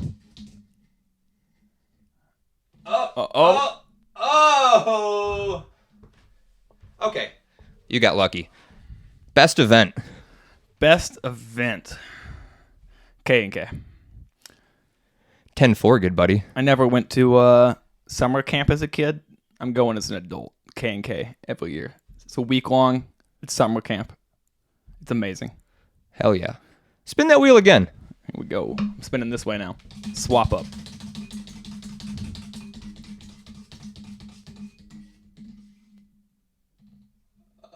What do we got? Best road. Best road. Oh, I actually already said it. Waipoli Road. Hawaii, Polies. It's the best. It does everything. It's the best. Not even a question. The experience that comes with it. Amazing. Hell yeah. It. Thank you for playing. Hell yeah. I got away pretty safe, it seems like. Yeah, you did. I'm going to move this out of the way, guys, for the listeners. Give me a sec. I kind of like it. You got lucky. Gives me something to hide behind. As you can see, we had the egg and the beer ready for the egg time baby or potential stunt beer. Egg time baby and stunt beer are on there. So, Let's keep that egg. You got lucky. All right. So another point I wanted to bring up. Your name is Chase Hiller. Yes, it is. Your name is a self-fulfilling prophecy. I've been told before. It backwards is Hill Chaser. You're aware of that, right? Yes, yeah, I am aware. Yep. When I travel, people actually do not believe me that it is my real name. Like particularly in like South America and in the Philippines, I remember. I mean, like they wouldn't believe it at all. They're like, yeah, like what's your real name though? I'm like, it's fucking Chaser. Like, I promise. And they're like, no way. You're lying to us. Yeah. Yeah, I mean. But yeah, it worked out pretty good. The parents knew what they were doing, obviously. Yeah, it really did. Probably one of the coolest names in downhill too. It's just Dude, it's literally Hill Chaser backwards. So you've really embodied that too, I feel like. So Hazo Cinco embodied it as well. Shout out Cinco. Yeah, shout out Cinco. He's in the local Asheville group chat, believe it or not. Yeah, he is. We just like to keep him in touch, you know? Yeah, I like to see what's going on in his neck of the woods there. Wanted to get into, I got a few other just questions in my notebook. Wanted to ask you, when you go out doing your world tour, free riding all year, how many sets of wheels do you estimate you're going through in a full year? That is a tough to place that. I want to say racing alone in 2019. I don't think I got to 100 sets, but I was pretty close to 100 sets by the of my square lips of Alpha square lips in 2019 race wheels, which they were a little cheaper back then. And that's not counting. What about that's free ride not wheels? counting free ride wheels. So free ride wheels. It depends where I'm at. If I'm in NC, I can remember times where Seismic has sent me 15 sets of wheels. Like when Scotty was in town in NC, I showed up with wheels, killed them all in the first little bit of time skating with them there, and then I had them send me 15 sets of dumpers, pretty much not much. Some of them were longer lasting wheels, but we just skated literally all day, every single day for a few weeks in Asheville, and I mean it took me less than 2 weeks to kill 15 sets for sure. I was killing over a set a day every day, sometimes 2 sets a day. That's wild. So what does that add up to in a year? Financial wise? I mean, just numbers total? wise. Okay. Well, if I'm doing a full race season combined with free riding, that's gonna be at least 150 sets of wheels probably. Probably kill 50 sets of free ride wheels in a year. So you're going through, if you average it out, you're pretty much just going through a set of wheels every 2.5, 3 days. Averaged. Yeah. If that's with racing, yeah. And the racing wheels, I'm not killing every set of those, obviously. I'm racing on them past the skin, and I usually bevel them. And I sell wheels when I'm in Europe and stuff because you can't afford to fly back. But when I'm in the States, I don't sell scrubbed wheels really. I just I skate enough that I kind of need all my wheels, even the race scrubs. Love it. Yeah, you certainly had I don't know if you're really doing it too much now, but Bevel Boys was Bevel Boys was a hell of a time, dude. I'm were still doing it, but not on the level that I was at one point. You were beveling. No, we were beveling so much. I mean, goddamn, the damage that I've done to my body. Inhaling? By inhaling urethane dust. And everyone, I wear a mask when I do it nowadays, and I have for the past a little bit. But every once in a while, you catch yourself on the side of the hill needing to bevel up some wheels, and all you have to do is jack up a car or a motorcycle. And you didn't bring your mask with you to that session, so you're just gonna put your T-shirt over your mouth, and call it good enough. Which I'm from the construction field, so we do the old, quite a bit, and doing some drywall dust, just pull your shirt up a little bit. It's effective. Somewhat, definitely. I've done some damage. Also, super not proud. I definitely carbon fibered. Hey, I'm calling you out, Boone and Andy. Me, Boone and Andy. First carbon fiber boards we had, we wrapped them ourselves out in Colorado. We didn't wrap them, we did a top and bottom ply.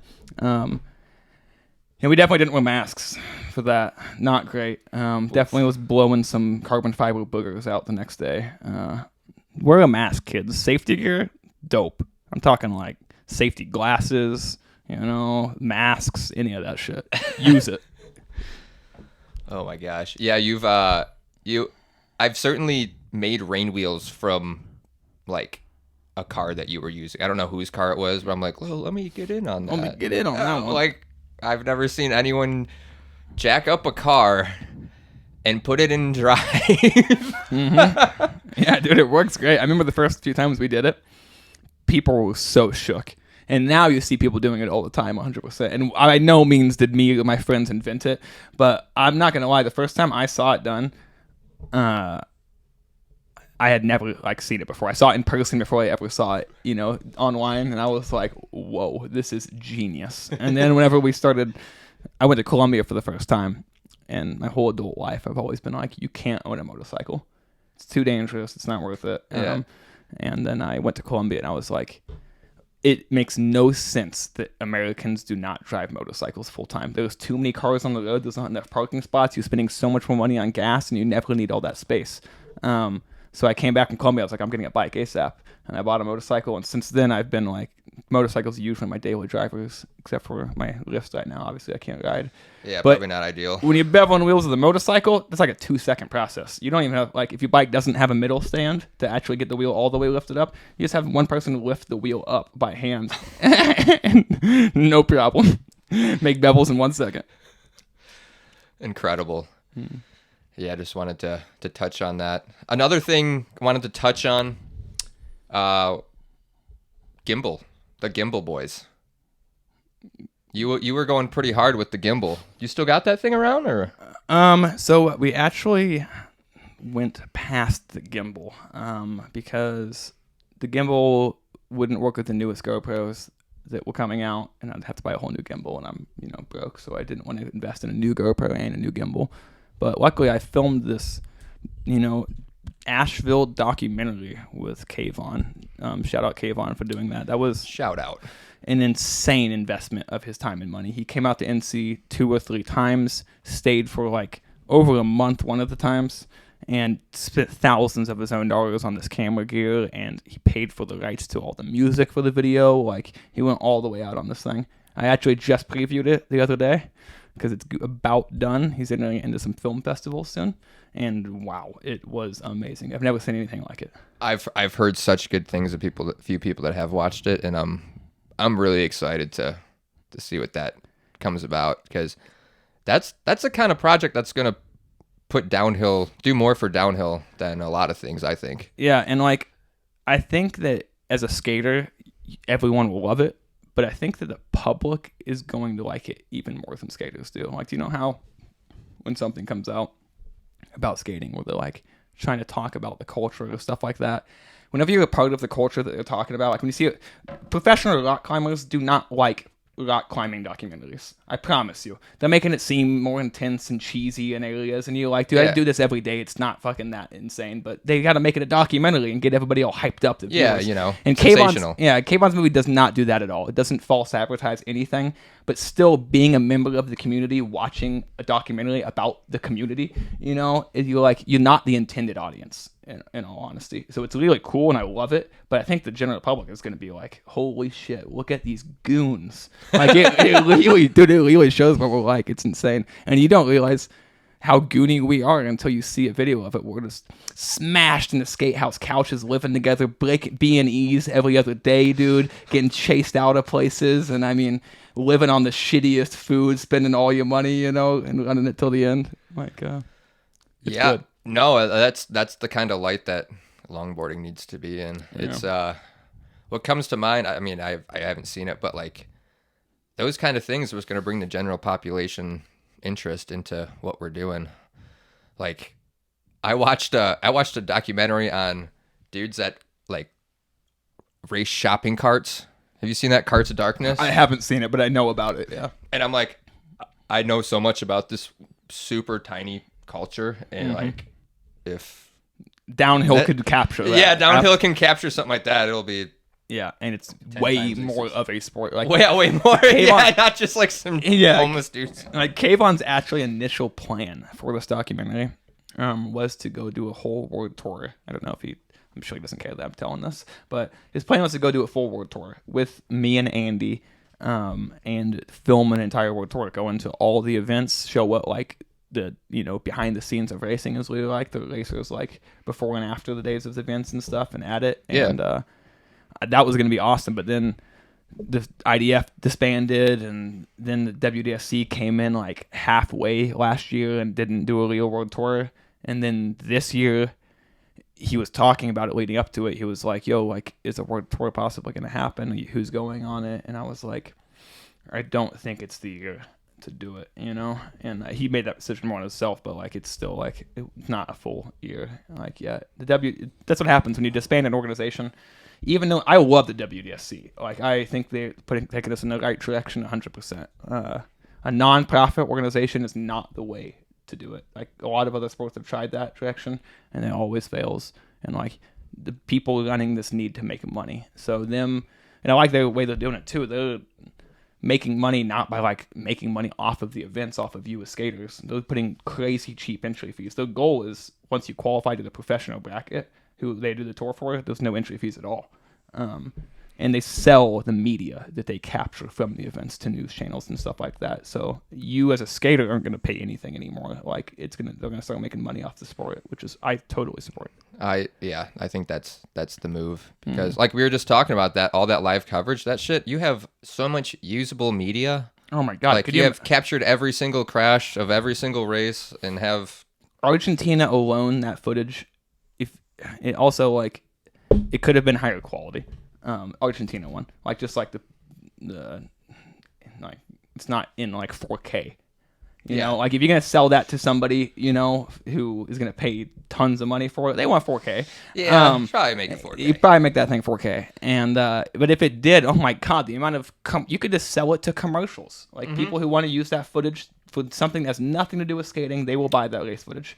Like they love that stuff. They're filming with skaters on Deer Creek and stuff, car commercial companies and stuff, and watch commercials. You know.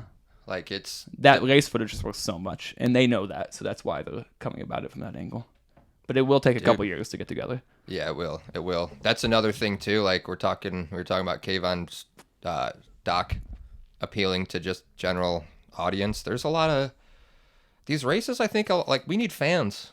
We need more longboard fans. Like this isn't something that everyone's gonna do. You look at like I want to not tons of people get into it. Actually, tons of people watch it. Yeah, you watch it and you're like, these people are crazy as fuck, dude. Like I don't want to get into that myself, but I want to watch it a lot. And then the people who feel driven to get into downhill, they are always going to go do it. If they see it and feel the need, they'll go do it. I'm on that too. I'm like, man, to get into this, it's a lot of just you really want to do it. Like you probably saw it and you're like, hell yeah. But I feel like we could have so many cool fans. Like you could be selling T-shirts like, yo, I got a Chase Hiller, like just like a, you know, like all the NASCAR. Yeah. Like we could be doing like NASCAR shit for downhill. Yeah, I'd rock a Diego shirt, dude. That'd be dope. Right? Yeah. Like we need some numbers too. Cause it's like, dude, you watch, I don't know, hockey or like football, and like what percentage of the fans ever played either of those sports? Like ever? I mean, you don't have to necessarily be like into it for something you like to do to be a fan. Like NASCAR is sick. I'm never going to drive a NASCAR. No. Around a track. Yep. So yeah, whatever we can do to get more fans. I feel like the WDSC is going in the right direction though. And Turkey was the first event the WDSC has hosted. They piggybacked off of Kozakov and TST. Those were hosted by independent people, and then WDSC came in and like not sanctioned, but like put their organization around these events. But in Turkey, they did it totally by themselves. I mean, down to the hay on the roads, they were responsible for everything. The broadcasting, all of it, one person. And that's the way it should be. When you start mixing stuff, as soon as someone can push the blame to someone else, nothing is ever going to get done. Like the IDF board releasing such a shit show, it's all members of the IDF board saying that these other members are the problem. The only reason I can't get anything done is because of them. They just back and forth and nothing ever gets done. Someone needs to be in charge, and they need to be like credible for any mistakes that happen. And whenever it happens, they need to aim up to it, you know? And the WDSC does a good job with that. They like, there is someone in charge. And like in Turkey, there was not enough protection after the first like practice day. I don't know if it was 1 or 2 practice days, but was not enough protection. We had a riders meeting where they're not even riders meetings at their events now. What they're doing, it's like called like a press conference almost, where they go up. They have the fancy desk set up there. All the people who are running the organization sit there. They ask questions. You ask them questions, and you go over the whole thing just like professional racing does. Like any other sport. Like any other sport, and it's actually. The way they're doing it is if you do not show up to this, you're fined like $200 if you miss the morning meeting. No shit. And Diego missed it one of the days at Turkey. Did he get fined? No, he didn't. But that was pretty early on. They hadn't like set up the rules yet. But it was pretty funny. The golden boy of racing right now, not at the meeting, and we show up to the start line after it, and he's stretching. He's all like suited up and stuff already, and we're like, "Where the hell were you, Diego?" And he's like, "Oh, I didn't know about it." And I'm like, "Come on, man, you didn't know about it?" Like, I don't know. Oh dear. No, I like that. Yeah, they're doing a great job. And because of that, we told them there's not enough safety on this hill, and we're not going to qualify until it is safer. And that night, they went and got tons more hay bales and worked all night long and got it all set up, and they listened to us and did what we said, and it was super nice. That's awesome they did that, especially for a first-year event that is on that level. Yeah, and the track was obviously horrible pavement. But aside from that, the organization at this event was amazing. Like, they killed it. We all stayed in hotels that they paid for. They picked us up in shuttles from all these different hotels to take us to the track in the day. It looked baller. Dude, we were swagging out there. Like, it was pretty dope. That felt like the next step for the sport. I was like, okay, this is it. We're doing it. That's cool. Like, just watching, I was like, that looks like they're being treated like athletes. Yeah, it definitely was. It was one of my worst races I've done in a while, which was a bummer. But the experience overall, amazing. Dude, they showed us around Turkey. Like, we got to go see underground cities and stuff. Like, full underground cities, giant ones, just miles and miles of tunnels underground. And like, they gave us a tour guide. A tour guide took us on all of this stuff and showed us everything. And it was so much fun, dude. Where are you ever gonna get that at another race? I know, right? Like that. I love the WDSC. Imagine if they had like a tour guide at like Soldiers or something. We're going to show you Bainbridge, Ohio. Another cornfield to the left. Yeah. Yeah, we're like, we already know. We know this place. Yeah. Amazing. Let's see. Where should we go next here? I wanted to talk about kind of current era Chase and what's been going on. We talked earlier. He's got surgery.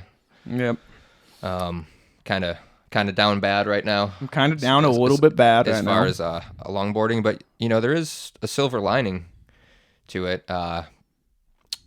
You live here now. You live in Asheville. I moved to Asheville. This was a long time goal of mine. I've been saying it for like 5 years now, 6 years that I was going to move here. And glad to have you here, though. Yeah, I'm very happy to be here. It was the right decision. I don't know, current era right now, I'm pretty broke off right now.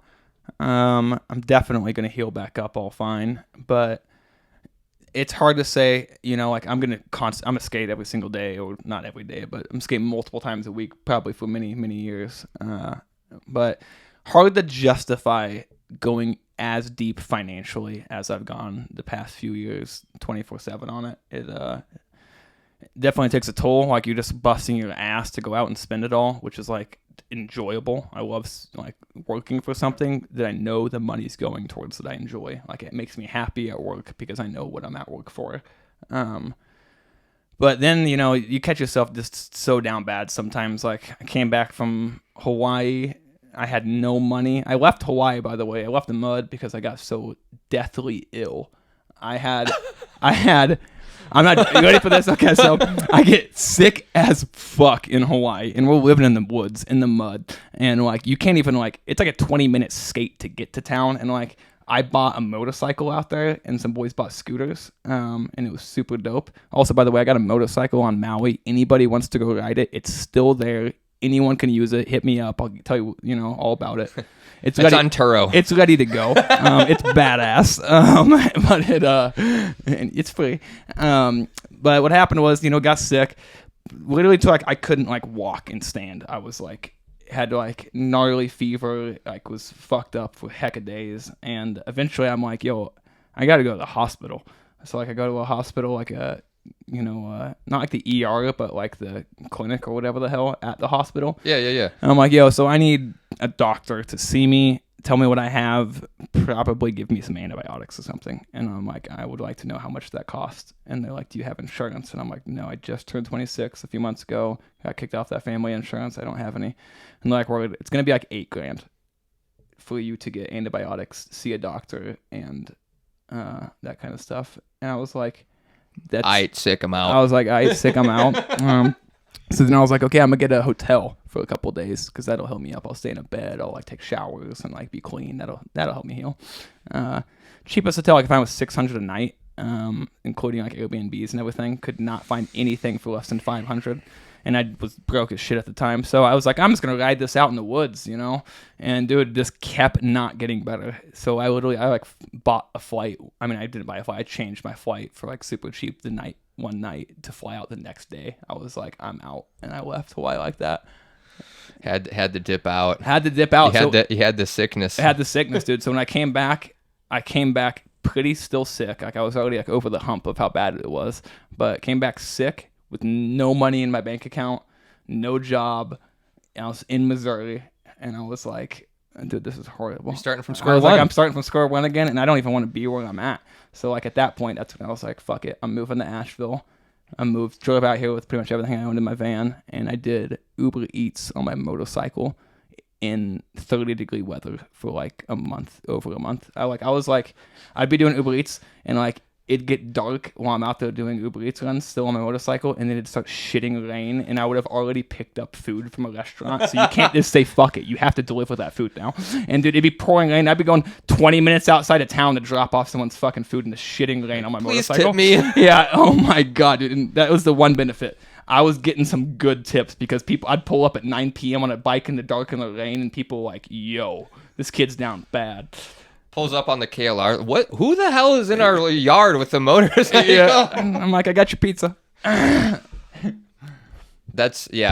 No, it's a great move. You came here. I kind of wanted to get into, we were kind of already talking about it, the highs and lows of going on a world tour and then, coming back to reality. Yeah, so I call it post-skate trip depression. This is a real thing, and I didn't experience this for years. I went on lots of skate trips, traveled a lot, and it wasn't until I was like, this is all I do with my life, where like all I work for is to go back on tour, and I stay on tour as long as I can. Like I maxed out my visa in Europe till they were like, you got to get out of here, to the last day and the last dollar too. And when you're on a tour like that, man, it is like surreal how like amazing life is. Like you living with just what you need, you're cooking food every night at a campsite, you're skating the best roads in the world, and you're spending time around like such good people. Because like, especially on Eurotour, man, like Eurotour is probably like what I'd say is like the most important thing for any skater to go do in their life. Like it really changed me after the first time I did it, and like it made me like, I'll go back to Europe every single year, even if I'm not full-time racing and stuff. I'll go to Europe to go skate and see everybody, because it's just like so worth it. It like realigns your priorities really well. But when you do it full-time, you're hitting such high dopamine levels, even if like I said, even if you're not on drugs and you're just out there being sober boy, like life is too good. So when you come back to reality, like normal life is already not as good, but if you come back broke, you have to come back and like grind super hard where you have no life. You're just trying to make money back enough to like eat food and shit. Yeah, you're just trying to get back to where you were. And man, it knocks you down emotionally. So like after a few of those, you're like, fuck, dude, like I am torching the chemicals in my brain, And then I like to experiment with some substances sometimes, which yeah, who doesn't? Lets you hit even higher highs sometimes, which means on the way back you're gonna hit even lower lows, which that's fine, but sometimes it becomes a bit much. So lately, I've came to the conclusion. Also, I like pushing myself a lot, but competition is like stressful, and like you find yourself caring more about doing good than like you're not gonna win money. It's not your career. Like you're only there for fun. So as soon as you're like stressed out to where like all I want to do is like do as good as my expectations are, you're like, how much fun am I having right now? Like I'm really just fucking stressed out all the time until this race is over. And then when the race ends, fuck, I'm so happy. I don't even care if I won. I just am ready for this shit to be over. And I found myself in that point multiple times at races. And now I'm just like, I'm going to race when it's fun, but I don't see myself doing a full world tour for quite a while. Just out of the like, I don't know, it just becomes a little too much. There's something we said like, it's not making it a job because you're not making money, but you're putting the attention and commitment to it as if it was a job. Absolutely. And it, it's got a big payoff, but it also knocks you down a little bit. Comes with a price. Comes with a big price. Some people it's easier than others to go on tour.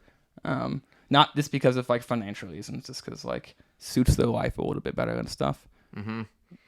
I mean, I can only imagine because I'll do, I've gone on, I'll do 3 events in 3 weeks or something, and coming just doing that, like local stuff. Yeah.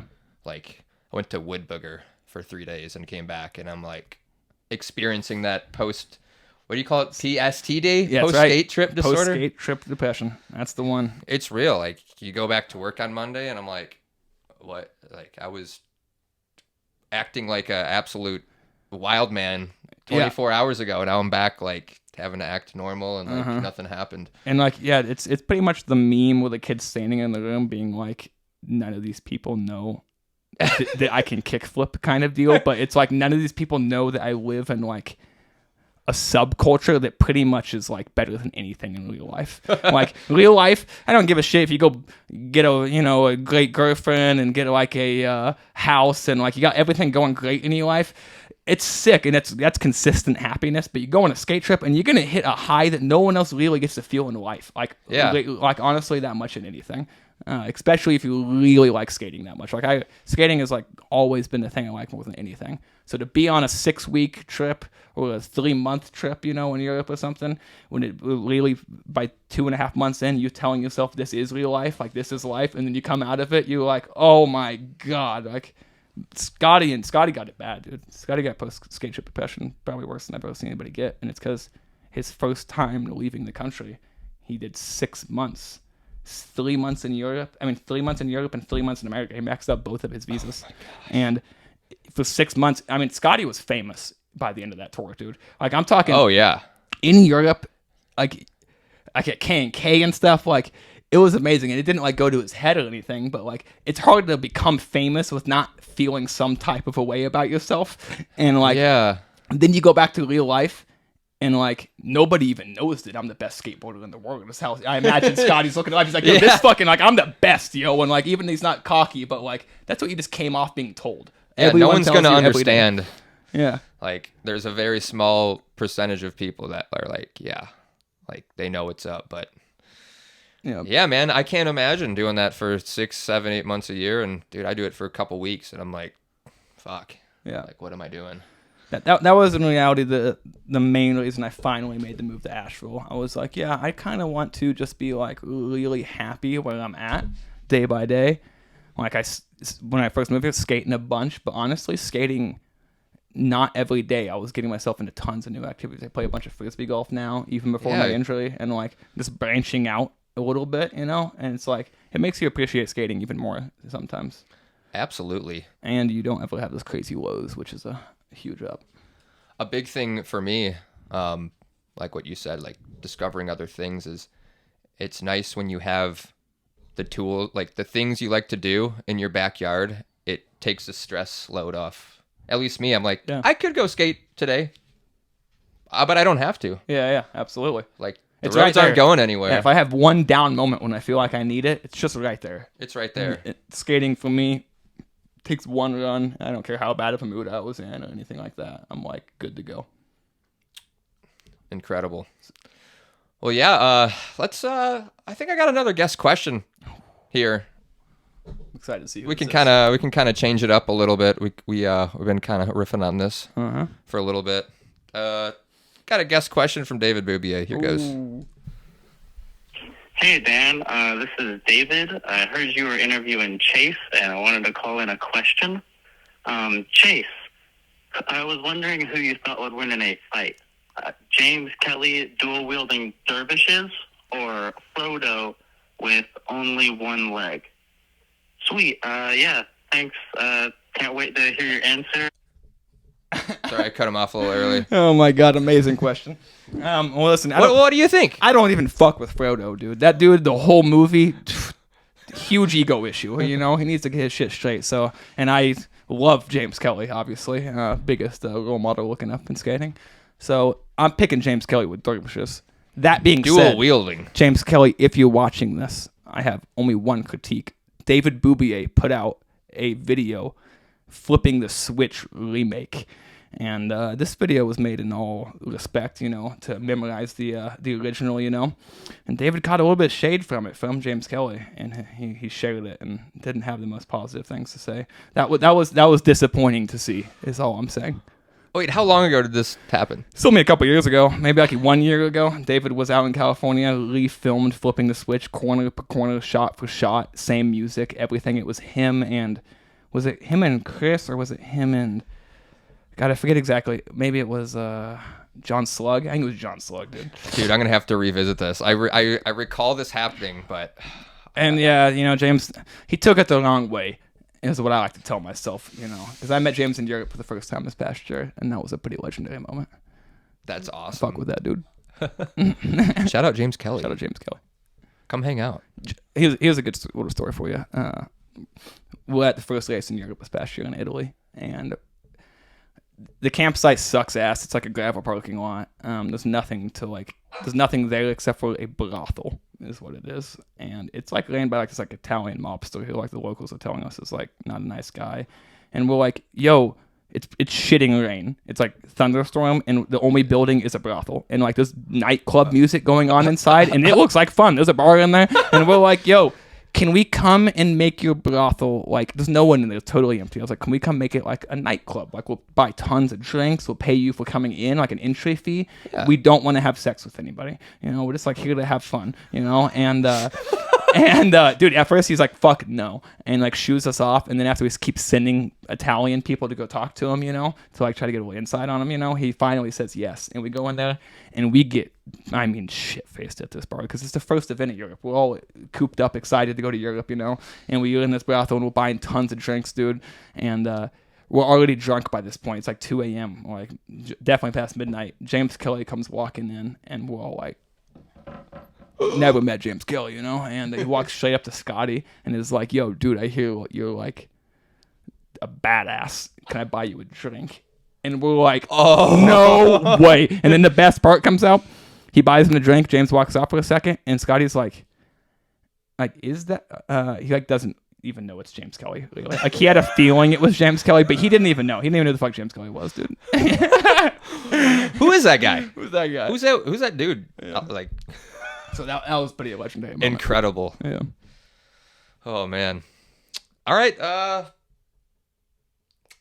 Let's see. You said you moved here in the van, but you kind of got a new pad now. Yeah, we got a new pad. Me and Will Royce, we went in together. I moved out here in my van, lived in it for a bit. Actually had to move out of it because I cannot stand fully up in my van. I have to hunch, and I had a rib slip out in my upper chest, and it was bulging, and it was insanely painful. And I went to a chiropractor a few times, and he couldn't really get it in, and he said it would naturally go in once inflammation went down. And he said the only way that's going to happen is if you change your lifestyle. He said, I told him I bend over a lot because I do construction, but that's not really the issue. I was like, but I live in a van and I do this. And he's like, that is it. And so pretty much that was the turning point. I just get rid of my van and get a bigger one, or finally put an end to the van lifing. And I've been wanting to buy property for a long time and wasn't able to afford it by myself. So me and Will actually, we found this spot and we went in it together. It's got a couple houses on it and stuff. And so we split it. And we're both making payments on it together. Looks epic. Very exciting. It's going to be a skate compound, whole commune going on over there. Possibly a cult. Let's check it out. Yeah. I'm in. I'll drink the Kool-Aid. Yeah, definitely. Well, that's awesome to hear. It's cool to have new people kind of move in, and I've considered you an honorary member of NC anyways. You spend probably more time here than most that come to visit, so I knew it was only a matter of time. Yeah, I felt the same way. I knew it was happening one day. Yeah, it was gonna happen. So long time coming. And Will's pretty much Will's one of my biggest heroes in skateboarding. That guy has the most fun, and he's done it for almost longer than anybody. They were doing the prime time when Will was making not big money off of skateboarding, but Will was making enough money from his sponsors that he didn't have a job. He was a full-time skateboarder, just making money off that. And I've never had that. And everybody who had that lifestyle, when the money left, they left because they like became jaded about it. Like, you want me to go back to paying full price for like what I was getting for free? And Will was like, dude, I don't give a shit. Like, I'm in. And he's still hosting outlaw races every weekend, and he's out there skating, surfboards with no shoes on them down the Shire. That dude's having a blast. Yeah, like he's living the life. Like, yeah, Will's the man. He's about this downhill shit, and like not too many people are. Yeah. Not only that, he's like he's always been good, but he's like still like getting better. Yeah, Will's good. If you've ever, no one even knows how good Will is at street skating. When I first moved out here, I was going to the skate park a decent bit before I found out my lift was fucked. And dude, watching Will at the skate park, he's like better than most street skaters ever at the skate park. Like, he'll show up and kids will stop skating and start watching Will. Boy's got moves. And I'm like, dude, every time he blows my mind, I'm like, dude, how the fuck are you so good? And he is also like, doesn't see himself as like that great of a street skater. And I'm like, dude, you're fucking crazy good. Yeah, he's got some skills. Yeah, if you put some time into that, Will could probably fucking goddamn go pro in street skating. Yeah, if he just stopped longboarding. Yeah, for sure. I think let's kind of get into your sponsor stuff here. Okay. You got a pro model board that just came out recently, correct? Let's get this thing in the shot here. Okay. For the people. Gonna grab this board real quick. So, what do we got here, Chase? What are you working with here? So this is my my Pantheon Pro model. It's like the second edition. I had one before this with Jeff and Pantheon. This is a new one. I love it. It pretty much everything like I was trying to get to with the last board. But I don't know. It's awesome. Jeff's a super sick dude. He pretty much gives me like full creativity like on anything. Like, I came up with the graphic. I obviously did not draw the graphic. A guy named Eddie Kim does our graphics for us. But he let me come up with the graphic.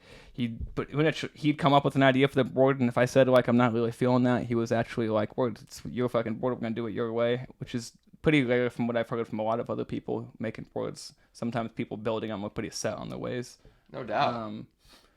And then, I ride these way too expensive of trucks that I get questions about every single day, always asking, man, would you pay for those if you didn't get them for free? No, I would not pay for those if I did not get them for free. And not because they're not worth it, but because when would I have enough money to pay that much for trucks? Like, I'm broke as shit all the time. So I would ride Paris Savants because they cost like $60. But they're amazing trucks. Like, I really love them more than anything, but like would never have that kind of money to spend on them. This thing's got some weight to it. Yeah, it's heavy as shit. My board is feels like there's a weight on this. Yeah, the board itself, thick but not actually heavy. The trucks, those are some big ass chunks of metal, so they're super heavy.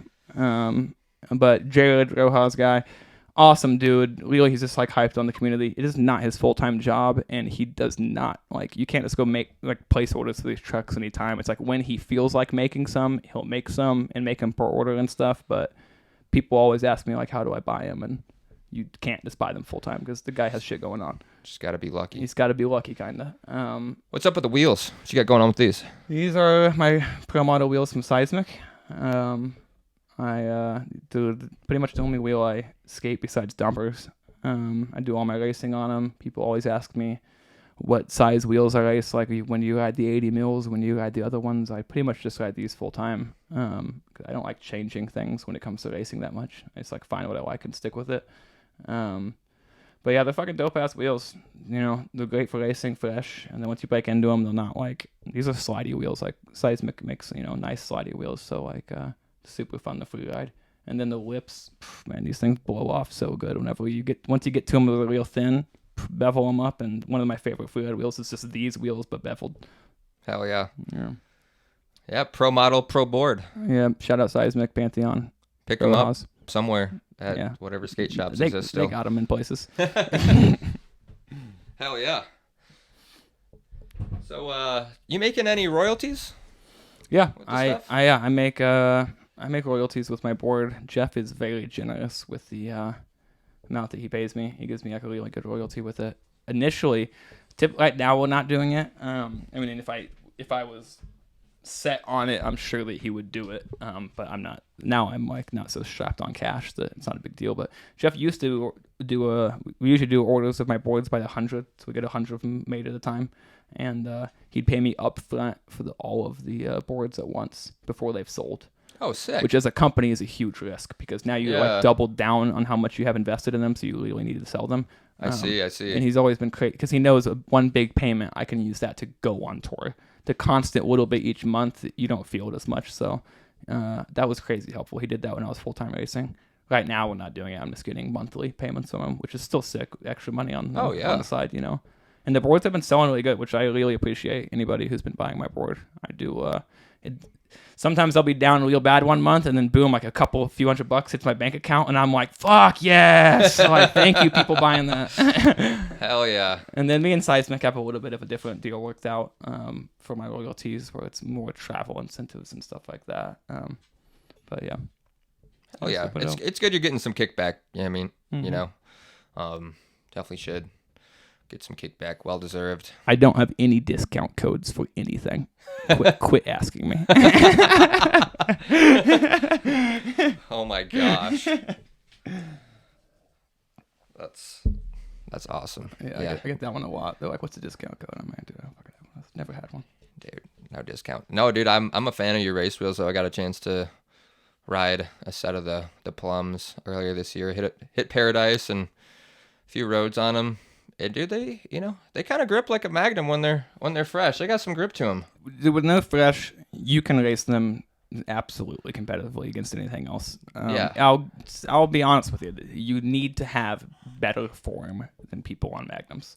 If you're on Magnums, they just have more give to them. You can be a little more, off your board, and it's still going to be totally fine. The alphas, you need to stay on top of them for them to like perform as good as they should, which is fine. Some people it really fits their style a lot. Some people it doesn't fit so well. But I do appreciate when I see somebody switch to them when they needed, like less wheel, and they almost like take some advantage of having a little bit less, and like really look good on the Seismics. I think I rode them, and they're a little more nimble. Like they got the grip to them, but I was like, I'm a little more nimble and kind of like, I feel like I can be a little bit more darty and stuff with them. And with cornering, it's not as, some bigger wheels can be a little clunky turning and stuff. So definitely good product. Yeah, there might be some new rendition of the Alpha possibly coming into fruition pretty soon. Oh yeah, we've been working up a little something over there. Cooking up something. Hook up a little something. I don't know any release dates or things like that, but this might be something coming. Okay. Yeah. Stay tuned, folks. All right. I think this is a good time. We're gonna hit some more hot takes here. I like to ask everyone these questions kind of when we get towards the end. Revise this list a little bit. So first one I'm gonna ask: what's your favorite type of pavement to skate? I like thick pavement. Thick. Yeah. Can you elaborate? Yeah. I don't want it to be chunder, but I want it to be like 6 years old. Okay. At least 6 years old.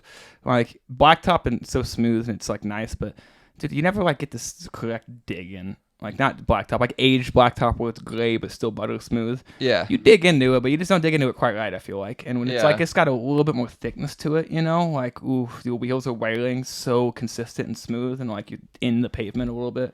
Like I like dumpers because I like to be in the pavement. And then if you give yourself a thicker pavement, you're even deeper in it to where you have like the most feeling and you can trust it a lot, I find. What is a road you would kind of describe to have that kind of like thick pavement?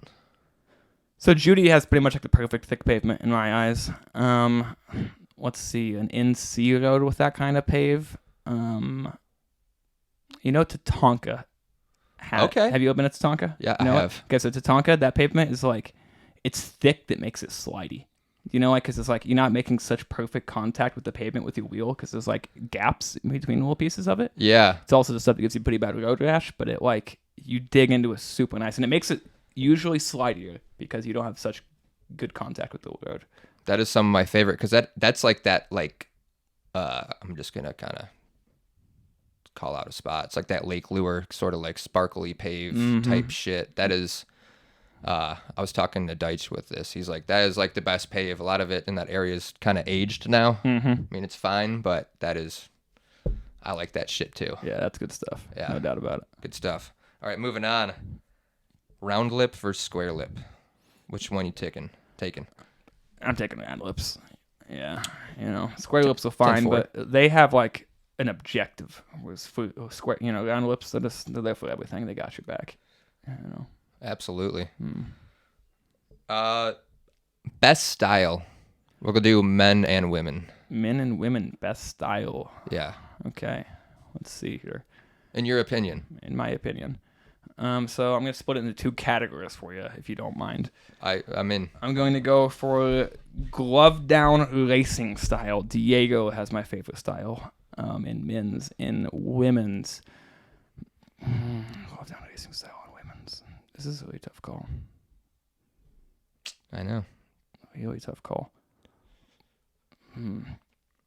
Well, I mean, Emily's just got it so good. It's hard, But I have seen girls with like something almost maybe like sicker style sometimes, maybe less effective. Yeah, you're not going to want to race with that style, but it's badass. Mm-hmm. Like Joe from Europe has awesome style, dude. She does this fucking squat 180s, and then she switch squats like a K&K. She's not big into standing up toe sides, but she competes in the no glove down. So she does like heel side squats and then 180s them, and then does switch squats. Oh, I love that. Wildly cool style. But Emily got that glove down style. And then for overall freeride and women's, Rydell out of the Philippines. Shout out. Dude, shout out Rydell. she is crazy good. She's gonna I hope she stays skating as much as she does, because if she does, she's gonna be the best, 100%. And then best freerider from men's. David Boubier is probably one of my favorite people to watch skate. Same. Like favorite like style. I think Scott's the best, and like I'm never gonna not click on an immediate run that Scott's put out, because like I gotta see it, But it's like that style and ooze that David has. He's doing like switch nose blunt, checks and shit. And I'm like, yo, dude, my body don't even work that way. Like my brain doesn't even work that way. Yeah, dude. Excuse me, I'm burping over here. All right. If you had to pick an all-star lineup of people to go out skating with all day, who you taking? Where you going? Okay. I'm going to... God, what a tough question, dude. I should have prepared myself for this. Let's start with the lineup. Yeah. I'm taking Scott. I'm taking David. I'm taking Adam Hieronymus. He no longer skates anymore, but this is hypothetical. The dude's shredding again. And then who else do we need on this list, dude? Probably like Juan Pablo and Will. Hell yeah. That's probably my lineup. Right That's there. a good lineup. That's a good lineup. That's going to lineup. be a great day we're going to have. And then let's go skate Turkey, dude. Oh, hell yeah. It's Turkey all day. I'm talking halfway through the session, we're all drunk, because you're skating Turkey. It's like you're not going above 15 miles an hour. Oh, yeah. Yeah. I would love that. That's probably my, perfect day right there. I love that. Yeah. Who's the GOAT?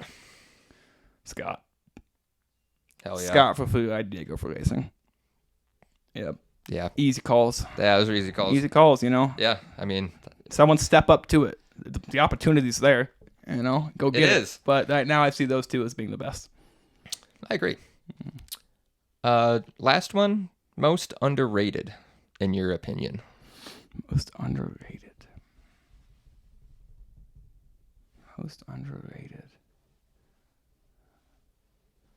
This is a tough one, dude. Really tough one.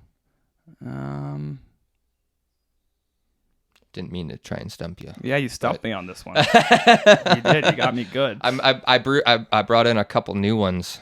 Did you? After this one, you say? Okay. I was like, man, we don't talk about the underrated enough. No, we don't talk about the underrated enough. That's a hard one.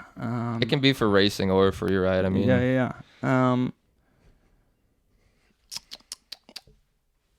Let's go for free ride. I don't think he's quite... he's on his way to being underrated right now.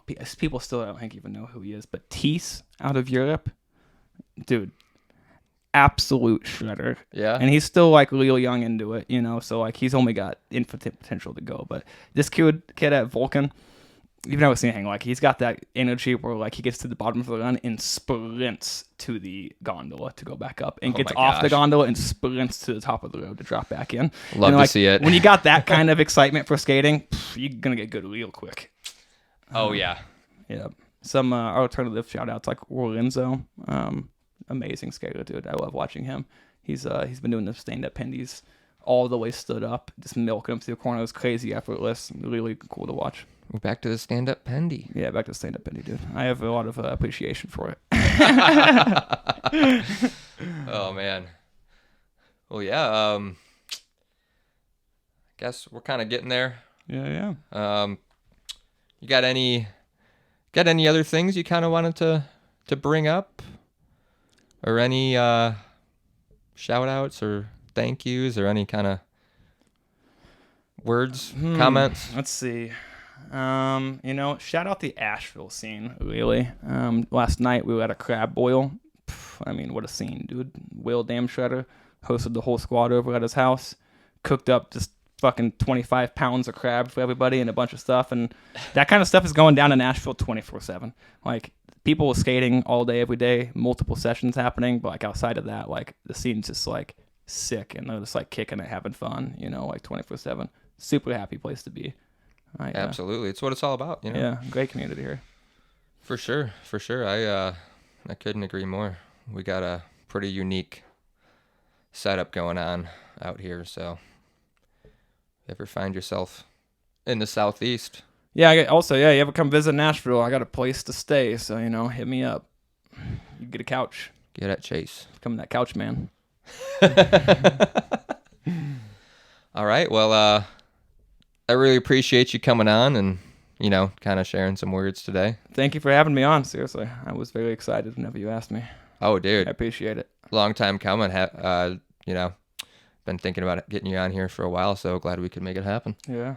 Heck yeah, dude. Well, thank you. Right on. All right, Chase. Thanks again.